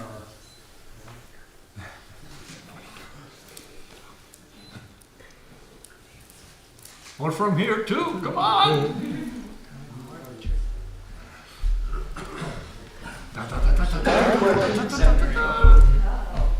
We need 7 or 8 more questions. That's right. That's the name. We need volunteers. Congratulations. Your face looks nice and clear. So, there are all these trees out here. I love these trees, everybody does, yeah? But I have a problem with them. Yeah? They're crooked. That's my a big problem. opinion is they should be straight. Yeah. So I ask you, why are they crooked? You already understand. Only that? Thank you.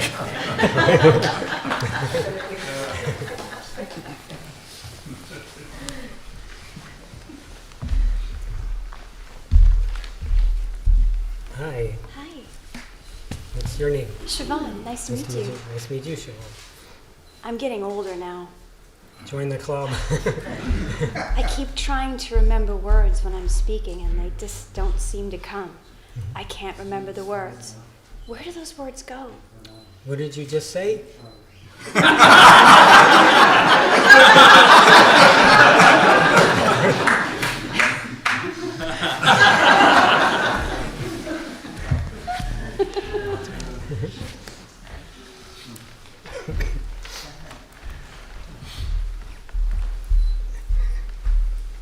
Hi. Hi. Your name again? Michael. Michael, right. So on my way traveling here, we stopped at the rest stop, and there was a guy with a cast on his arm, big long cast.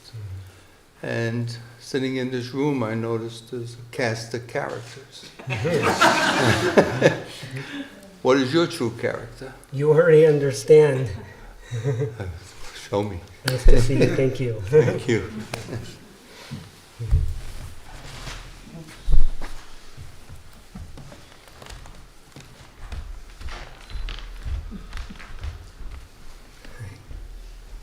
Hi, Tony. Hi. Excuse my lack of guest robe. That's okay. There What's were your none name? left. Daniel. Daniel. Nice to meet you. Good to meet you too. I just drove up here from New York to Providence, and I had a question, a bit of a curveball. You drive on the parkway, and you park in a driveway. So what do you do in the Buddha way? You already understand. I see. Okay. Thank you.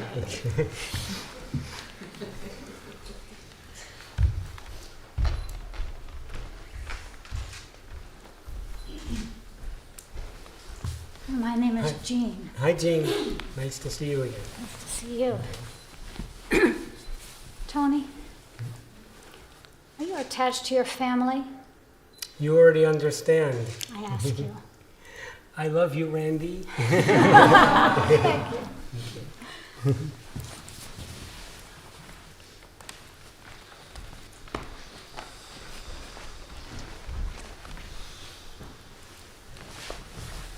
Hi, Tony. How you Hi. doing? How are you? What's your name? Josh. Josh. Nice to meet All you. right. Josh. With ceremonies like this, the term attainment is brought up invariably. And I ask you, what have you attained? You already understand. I do not. Please teach me. Trying to answer that question that just came out of your mouth. Yeah. Very good.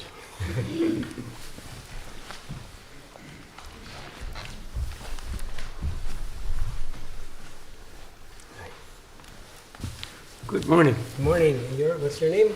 Mark. Mark. Nice to meet you, Mark. So the Buddha looked up, he saw the morning star, and he was enlightened. Where are you going to find your morning star? You already understand. I'm asking you. I see your 2 eyes and your 1 nose. Thank you.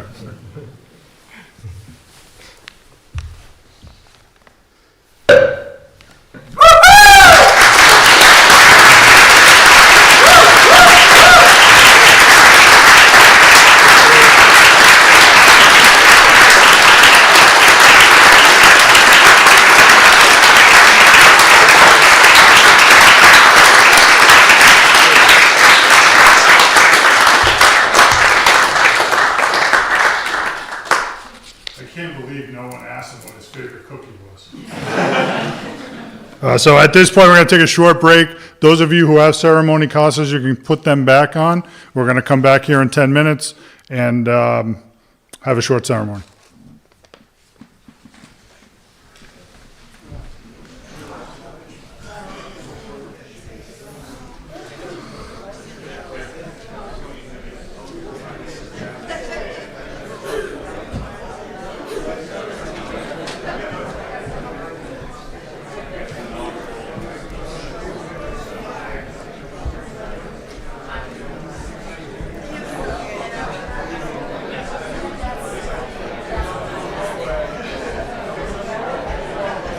Recording in progress.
Yes.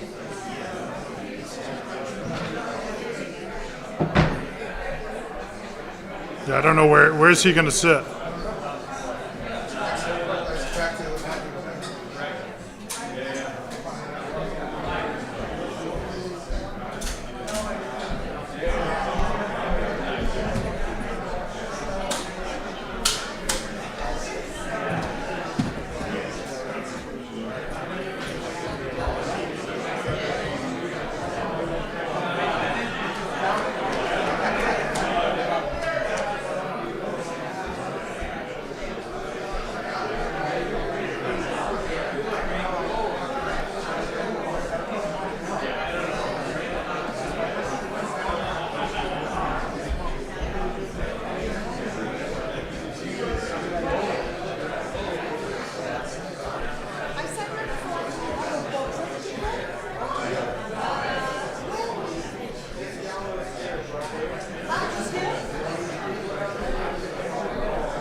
Hey, how are you? How are you? I'm good. Nice to see you. Good, good.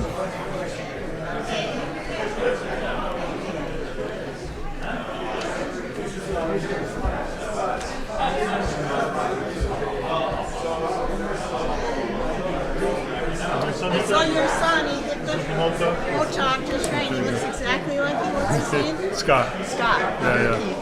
I always wanted to be named Scott, so I named my son Scott. Well, very good for you.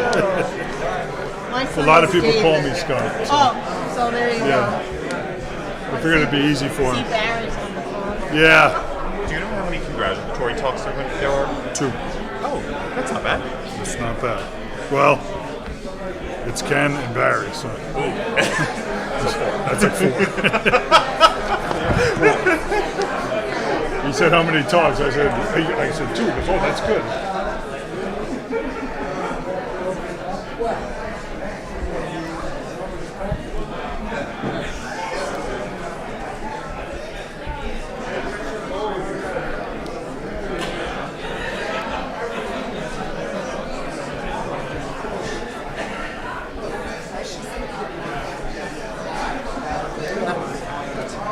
Okay, folks, can you take your seats, please?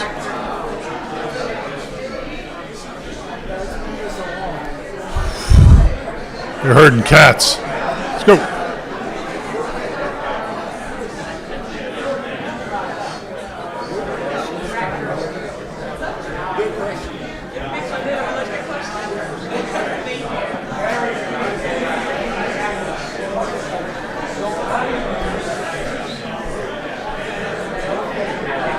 Folks, please take a seat.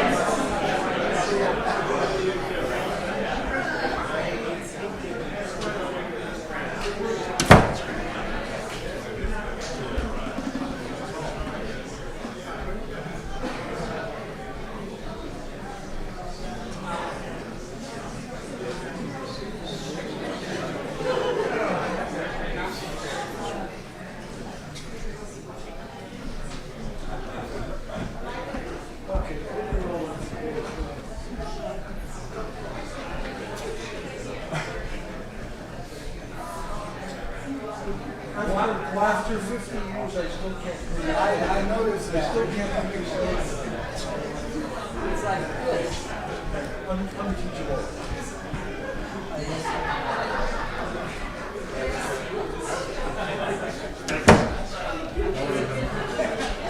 Would have been not great.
Okay, folks, now we'll have the presentation of certificates.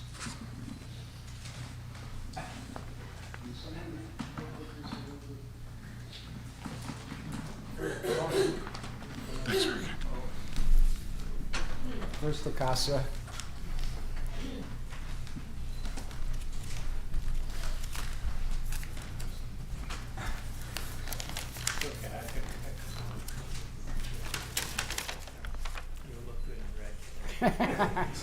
Red and green together. Yeah. Half of Christmas. Red and gray.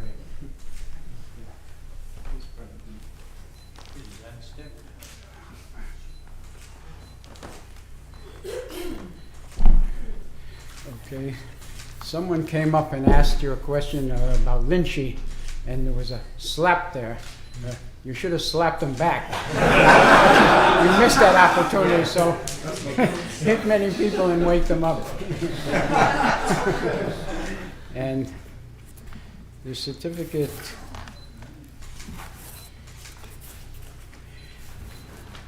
Quantum School of Zen, Zen Master Sung San, founding teacher, Jito Pope Sa name certificate, Tony Sager, original name, Pope An, Buddhist name, is authorized as a Jito Pope Sanim and has received Inca on December 13th, 2000, it says 2023, but this is 2025. We'll have to amend. Yeah, I could use a few more years. All right. In any case, we'll take care of that later. And here are the teaching books, the Mumen Kwan, the Blue Cliff Records, and Barry Briggs sent a copy of The Murmur of Dragons, Whole World's a Single Flower, and The Compass of Zen Teaching. And it's kind of traditional to write a poem in one of the Kongham books. I didn't have time to write it in the book, but I did write the poem. So here's the Inca poem for Tony Sager. 1978 to 2025. 10,000 years practicing, only go straight. Monk, layman, bodhisattva teacher, different clothes, same direction. Albuquerque, Providence, Paris, Korea. Why have you been prowling around all these places? Ha! Today is Inca. Please teach many people. Thank you. Thank you very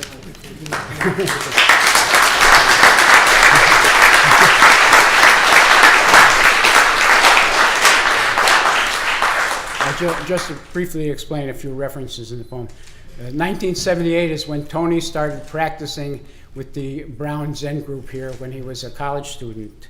And it says 1978 to 2025, 10,000 years practicing, only go straight. 10,000 years traditionally means infinite time, infinite space. But right now is already infinite time, infinite space. And Tony was a monk at one time. He's a lay person now. He's a bodhisattva teacher. And I said different clothes, but same direction. And all the places I named, those are places that he lived in and was a practicing person and a teacher in some of them. And then I stole something from the Mumen Kwan, which is a line where Unmun asked Dongsan, why have you been prowling around all these places? And Dongsan suddenly got awakening. So I said, why have you been prowling around all these places? Okay. Thank you. Congratulations.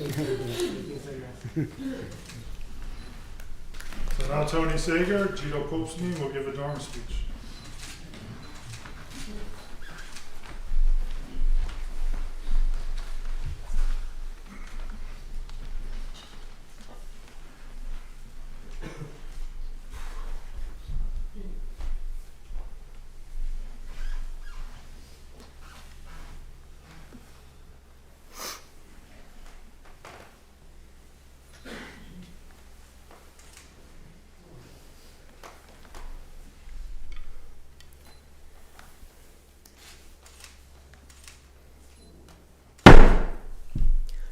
Up is down, down is up.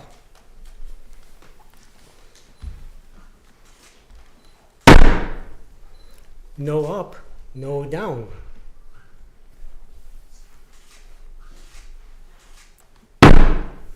Up is up, down is down. Three different statements. Which one is correct? Hut! Up above, lights are shining brightly. Down below, many Buddhas are sitting on cushions and chairs. Thank you also very much for having come to the ceremonies this morning. And also, thank you everyone on Zoom for coming. It's really truly my great honor and joy to be here with you. when I look back upon my journey of having come to the Dharma, it brings me back to when I was about 7 years old, because that's when a real life question appeared for me. And what that was about was, I noticed that it was my experience and everyone else's experience, my parents, my siblings, my little young friends, all the adults in my life, that life was, there was this constant flux of up and down, mood swings, and just this constantly being subject to external circumstances. So what I noticed for myself is when things went my way, I got what I wanted, etc., then that was enough. I was happy, right? But then when the opposite happened, then plunged down, and I'm not happy, a kind of suffering, if you will. And this was like going on for everybody. And so at some point I began to question, because I thought, this sucks, and there's got to be another way. There's got to be another way to experience and navigate this life, and if not, it's going to be probably a kind of long, crappy existence, honestly. And so I really had that question, and then at some point I, would ask the adults in my life, and everyone always said the same thing: Tony, that's just the way life is. And I would say, okay, thank you, but inside I thought, no, there's got to be another way, and maybe one day I'll find it. And then as I got older, that question stayed with me. It kind of changed in some respects, probably, but I definitely knew I was searching for something. I was looking for something. I had no idea what it was, but and for me, nothing religious in the conventional sense, nothing dogmatic, resonated with me. So I knew I'm not going to find it in those kind of avenues, if you will. So then what happened was, in 1978, I came here to Providence to attend college at Brown, and then one October night of that year, I had a very deep experience. And what happened was, I was at the library trying to study, and I just couldn't focus. I couldn't concentrate, and I was distracted. My mind wasn't on anything in particular. But so at some point I gave up, and I just went back to my dorm room, and I sat down, and then my mind entered this very deep space, if you will. I'd never experienced anything like it before, and it truly was a before thinking experience, during which there was like a sequence of realizations that came to me. And the first thing that I saw was, I have a good life, and I would basically characterize myself as a happy person. I'm a happy person, but something was missing. What I saw was like, I'm happy, but I'm not truly happy, and I'm not truly happy because I don't really know who I am. My happiness is still, often dependent upon external circumstances, and I have a lot of ideas and notions about who I am, and society tells me a whole lot about that, but I don't really know. And the next thing that I saw was there's a place before thinking, right? And therein exists lies our true nature, our original nature. Before all the ideas and concepts of who I and everyone else is. And I really saw that. It's beyond all these thoughts and ideas. And I saw that we all have that in common, everyone, and we're not separate, truly not separate. And I saw that, so much of the vast suffering in this world results from us human beings thinking that we're separate. And then I really didn't know, anything at all about Buddhism and Zen at that point. Outside of, I had read a book or two in a class the semester before, actually. But I kind of just, I liked it when I read those books. So I kind of saw it as like high-class philosophy or something. I didn't, understand anything about practice. But in that moment, then I knew that, this is what the Buddha taught. And this is the Buddha Dharma, is waking up to our true nature. And that's what practicing meditation and all these practices about, is the work to do that, to accomplish that, to get that. And so in that moment, I knew that that Buddhism is going to be my path, and I was very happy. I kind of finally found actually what I was looking for. And the next thing was that I realized is it's going to be very important to have the guidance and support of a teacher, a person who's accomplished this work, who's done this work her himself. Otherwise, probably easy to kind of go off the path. So I came out of that state, and I really had an experience of happiness that I had never had before, because I knew I was on my way to the most important thing in my life. And going to school in Providence, I'd heard of the Providence Zen Center, which back then was still in Providence, down on Hope and Wickenden Street. And I'd heard about this funny, charismatic Korean Zen master. So I thought, well, I got to go check that out. Maybe that's the place for me to practice and learn about all this. So I found out when Zen Master Seung-san Daesan Snim was going to be in town next. It might have been a week or two later when he was going to give a talk. And I went there. And as soon as he began to speak, just right in the beginning, I knew I'd found my teacher, because everything that he said, everything that he did just completely resonated with that experience that I'd had just some days prior. And he talked about, of course, don't know mind and before thinking, before name and form. And we all come from the same substance, the same cookie dough, he used to say. and he gave one of those wonderful teaching examples, as he often did, he held up his wristwatch. And he said, is this a watch or is it not a watch? And if you say it's a watch, you're attached to name and form. If you say it's not a watch, you're attached to emptiness. So what is it? And he demonstrated how to answer that clearly. So that and everything he taught just went right to the core of my being, and I knew I had found my practice and spiritual home. So that's when I began practicing in our Sangha. There's so many great stories about the old Zen masters, and one I'd like to share right now is about a Ma Zhou Zen master who was Chinese. And when he was a student, when he was younger, he practiced with his teacher, I'm not sure if I'm saying it right, but Wai Zhang Zen master. And Ma Zhou, he practiced in a little hermitage on the temple grounds. And he practiced very intensively. He would sit meditation, sit zazen for hours upon hours, like a rock. And his teacher saw that his young student had potential to become a great teacher himself one day. So one afternoon he thought, I'll go check on him, see how he's doing. So he went to the hermitage, and sure enough, he found Ma Zhou was just sitting there, like a rock, very very tightly actually. So his Wei Zhang, he said, Ma Zhou, why do you practice meditation? And Ma Zhou said, I practice to become Buddha. And his teacher was like, okay, all right, see, that's cool. Okay, all right, whatever. And there happened to be a brick just laying there somewhere in the hermitage. So his teacher took the brick and he sat down right beside Ma Zhou and he started rubbing it, polishing it with a cloth. This, of course, was disruptive for Ma Zhou.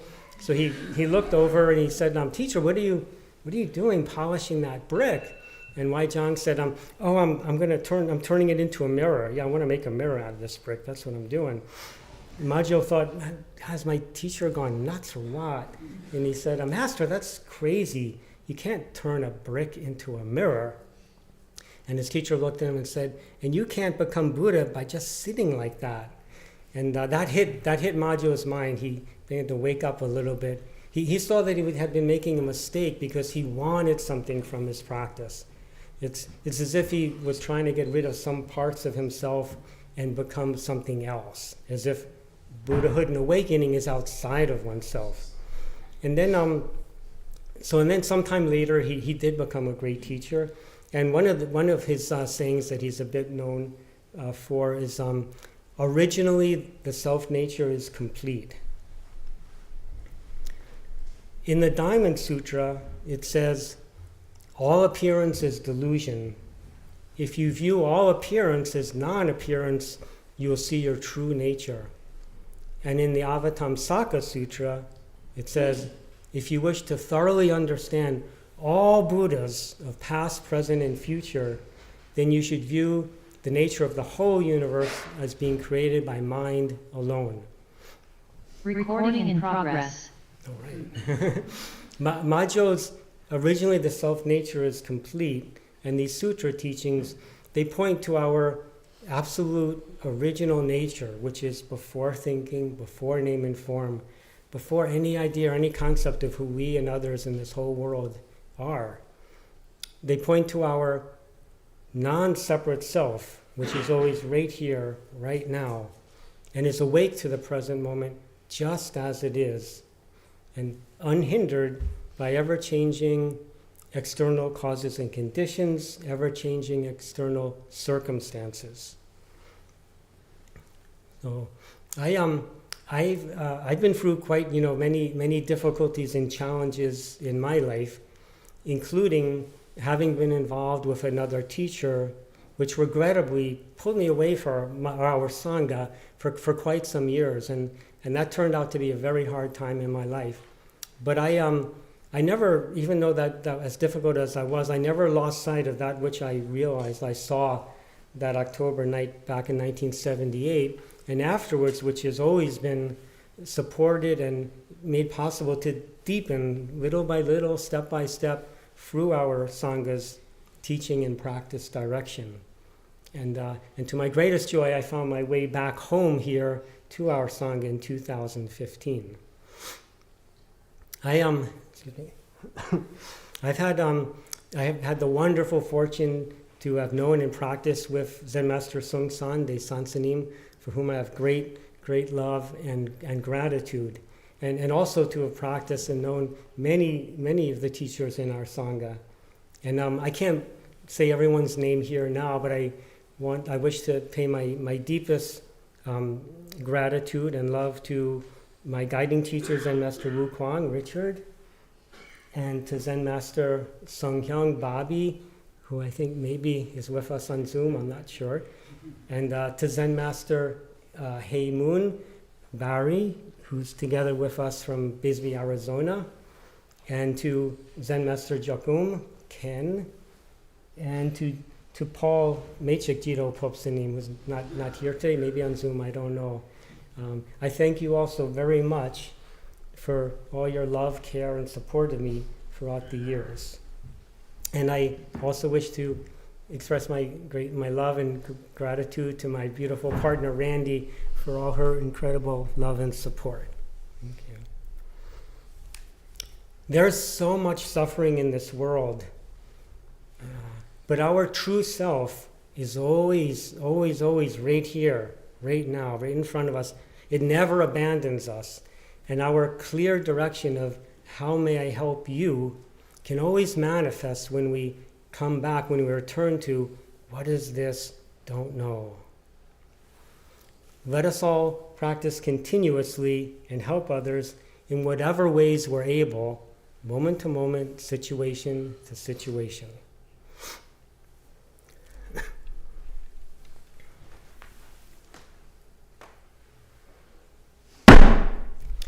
An eminent teacher by the name of Zen Master Wu Kwang, our beloved Richard, once said, "The absolute realm is just this moment, completely cut off from any concept of before and after, coming and going, good and bad, inside and outside, subject and object, and any other kinds of opposites that we create. The absolute nature of the universe is a pulsating expression of vivid energy flashing into existence."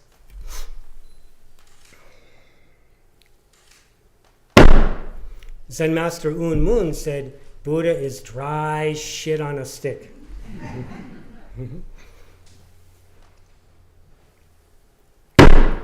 Zen Master Doksan said, "Buddha is 3 pounds of flax." 3 statements, 3 teachings. Which one is the truth? Hut! Before me are many hungry Buddha bellies. After a few brief congratulatory talks, let us all enjoy a delicious lunch and cake. Thank you.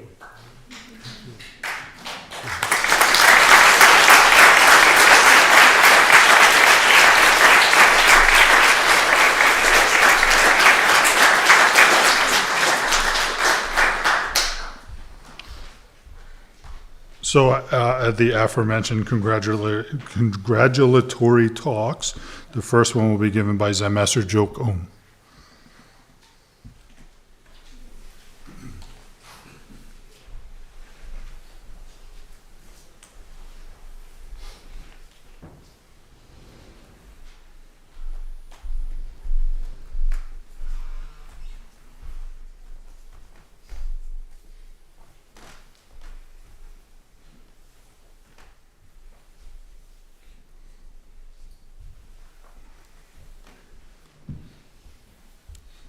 Wow.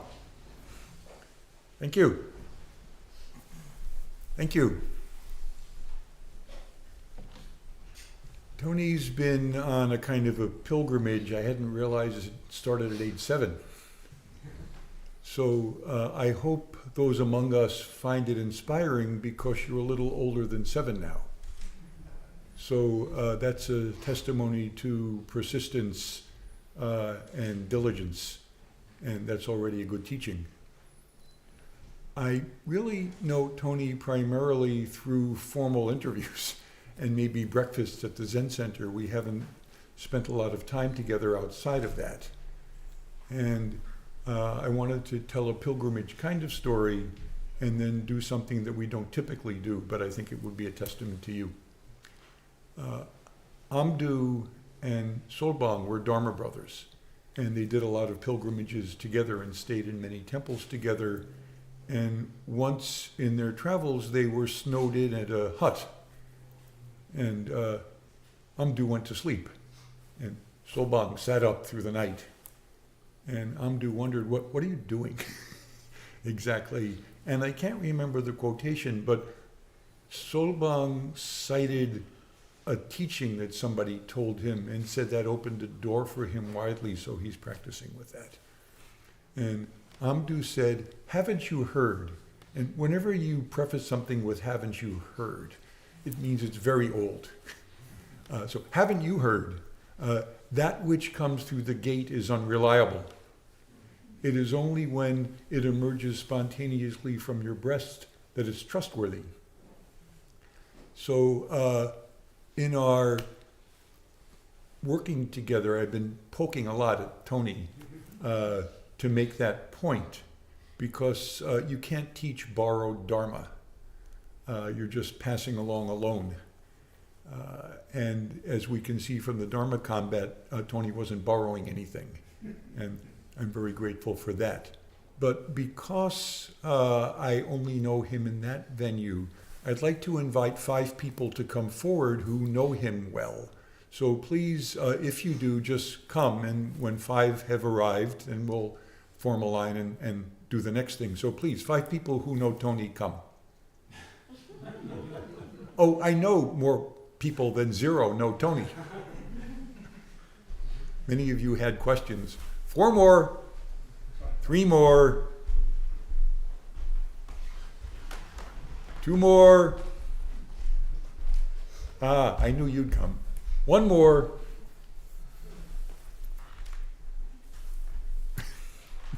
Okay, so I would just like to give each of you the opportunity to say something about Tony that you're either grateful for, inspired by, or maybe you have a funny story that will embarrass him.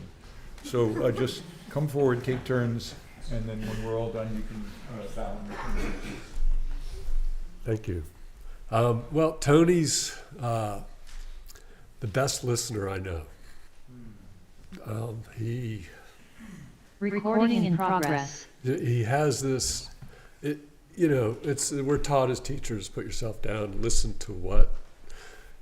It comes completely naturally to him to not put himself or his issues in between him and the person he's talking to. It's like intimacy is his superpower. So, unfortunately, it's not funny, but it's really a gift that he has that this practice has only reinforced and clarified.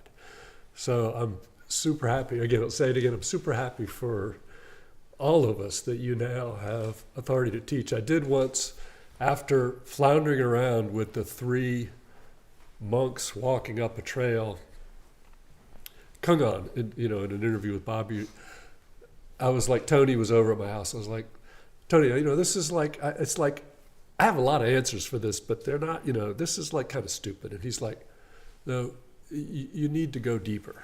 And he didn't even say no. He's just like, well, it's a little deeper. And I'm like, okay, I know it's a little deeper, but I mean, it's like, I was just kind of, so sometime later I was like, Tony, let's just do a couple of Kungans. I want to sit down and do some Kungans with you. He goes, no. I'm not a teacher. I can't do Kungans with you. I'm like, Tony, I just want to sit and do a couple of Kungans with you. It's like, he's like, I'm not a teacher. I'll, go do Kungans with Kwan Aung Sanim or someone. So I'm really looking forward to doing Kungans with you.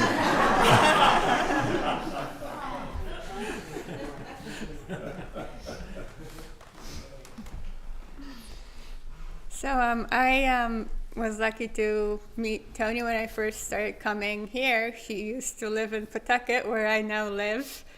And I think some of the teachers are kind of, have this kind of intimidating manner. I'm not going to point any fingers, but Tony just really struck me as he's such a nice person. You look at him and you know he is just the kindest person, and he always wants to help you. And I just really felt this connection to him immediately. And then, in the Dharma combat, I was kind of joking around that I expected that that's all there is to him. He's just, so nice. But that incident, it just kind of taught me, hey, there can be real strength behind, calm and behind wanting to help people. It doesn't mean that you're a pushover. It doesn't mean that you're, just this pie in the sky person. So that's what I really appreciate about Tony. He is just the nicest person who has that strength behind him. Thank you, Tony.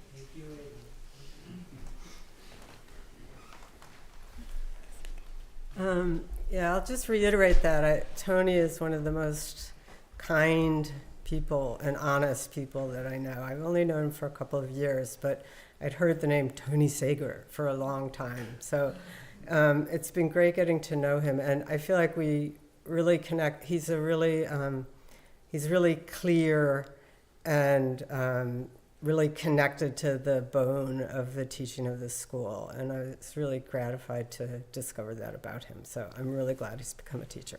Thanks.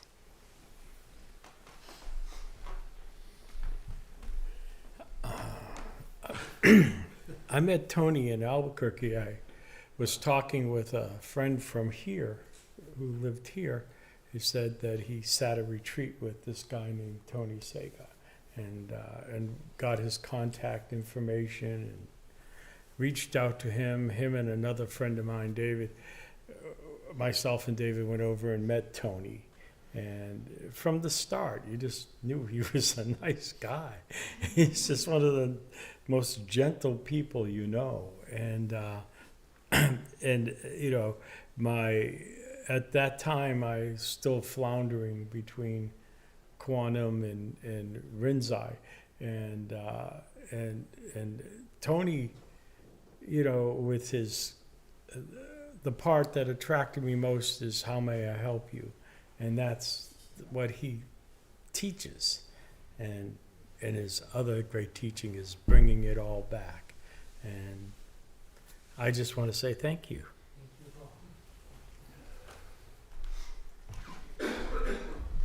I really have no idea what I'm going to say. And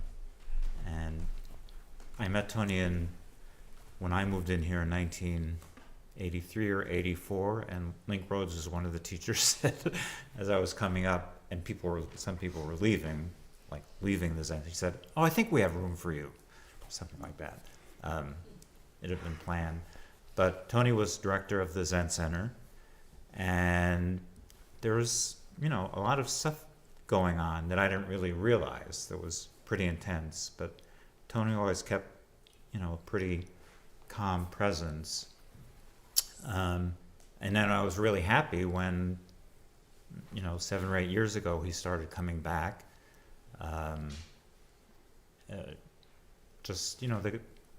Some people kind of change and some people don't. But, his character shone through, and I was really moved by your talking about your pilgrimage and going away and having certain experiences like we all do in different ways, and just like Ken said about your persistence, and so I'm just very moved by that and happy to be here.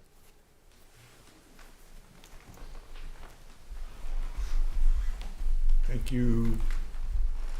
And thanks to the Sangha, thanks to Tony, That which comes through the gate is unreliable. Only that which comes through the gate is reliable. The sun pierces the clouds. The flowers are grateful for the rain. Thank you for your efforts.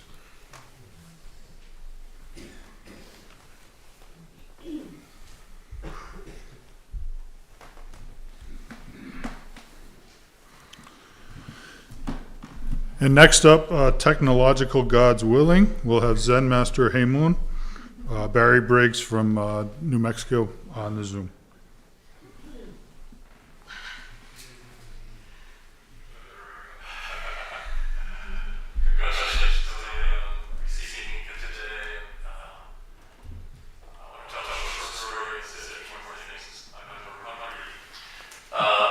Tony came to stay with me not long ago in my guest room, and we had a nice few days together.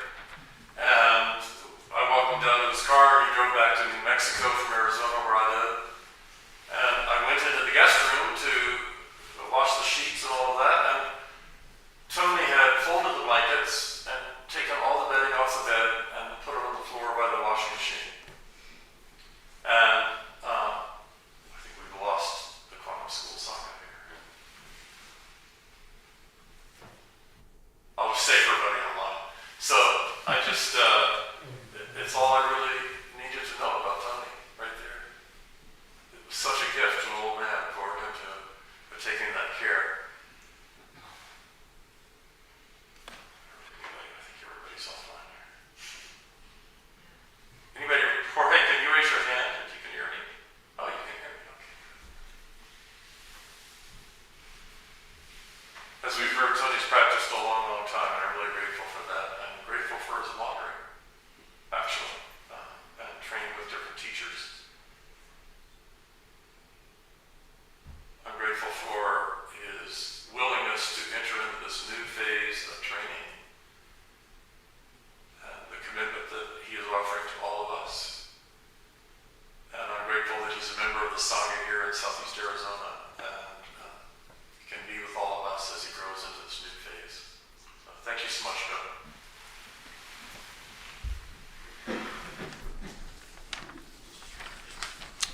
And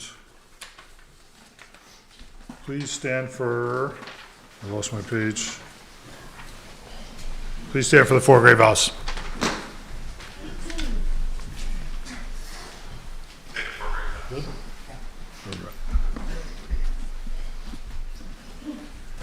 Sentient beings are numberless, we vow to save them all. Delusions are endless, we vow to cut through them all. The teachings are infinite, we vow to learn them all.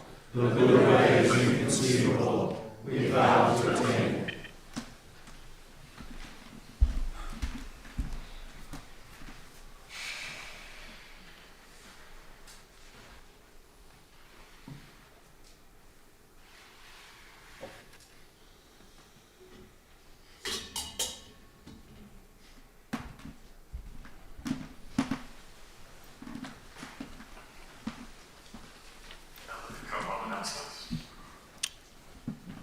So I'll give the closing announcements, we can just stay standing. Lunch is at 12, about a half an hour ago, which will be followed by a celebratory cake. At 2 p.m. in the Peace Pagoda, there's a mandatory meeting for those taking 5 precepts. Anyone who wants to learn more about the precepts is encouraged to attend. Bring a mat and cushion from the main dormer room to sit on. There are a few chairs in the pagoda if needed. Bring your bowing robe if you have one already. For those who have ordered robes, please be in the Peace Pagoda a few minutes early to receive your bowing robes. You're going to get your bowing robes in the Peace Pagoda. For anyone who doesn't know where the Peace Pagoda is, at 1:45, Manu will be out here to direct you to where that is. It's a kind of a long walk that way. For those taking 10 precepts and becoming Dharma teachers in training, there is a welcoming ceremony at 2 p.m. in the upstairs Dharma room. Teachers will be in attendance, and all current Dharma teachers and Dharma teachers in training are encouraged to attend. If you're going up there, please bring a mat, and maybe to set up people at some point we can bring some mats up there. There are no mats up in the upstairs Dharma room right now. Precept ceremony begins at 3 p.m. here in the main dormer room. Are we doing a photo now? Okay, so yes. So people in the back room can bring enough chairs for the teachers to sit up in front. We'll all gather around here and we'll take a picture. Okay?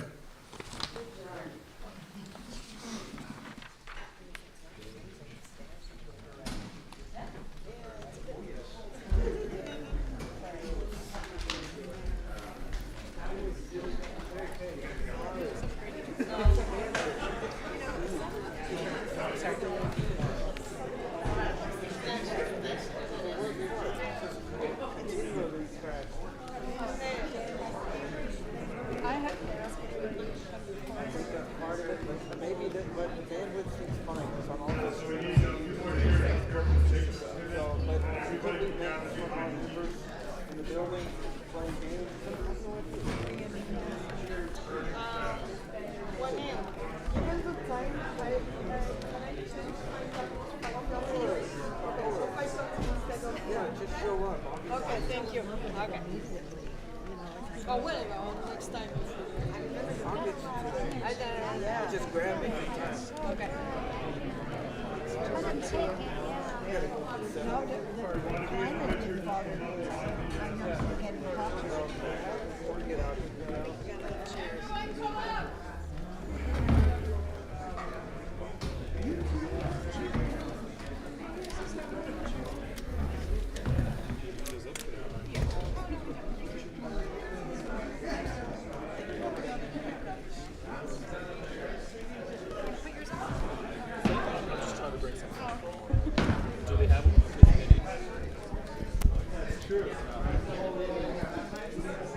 I'm just going to leave the live stream on for a bit if you want to see our portrait.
if you think about it, send that to me. I'd like to hear that. Yeah, because I still like that song. I always liked it. People used to make fun of it. I still like it. That's a great tune. Yeah, yeah.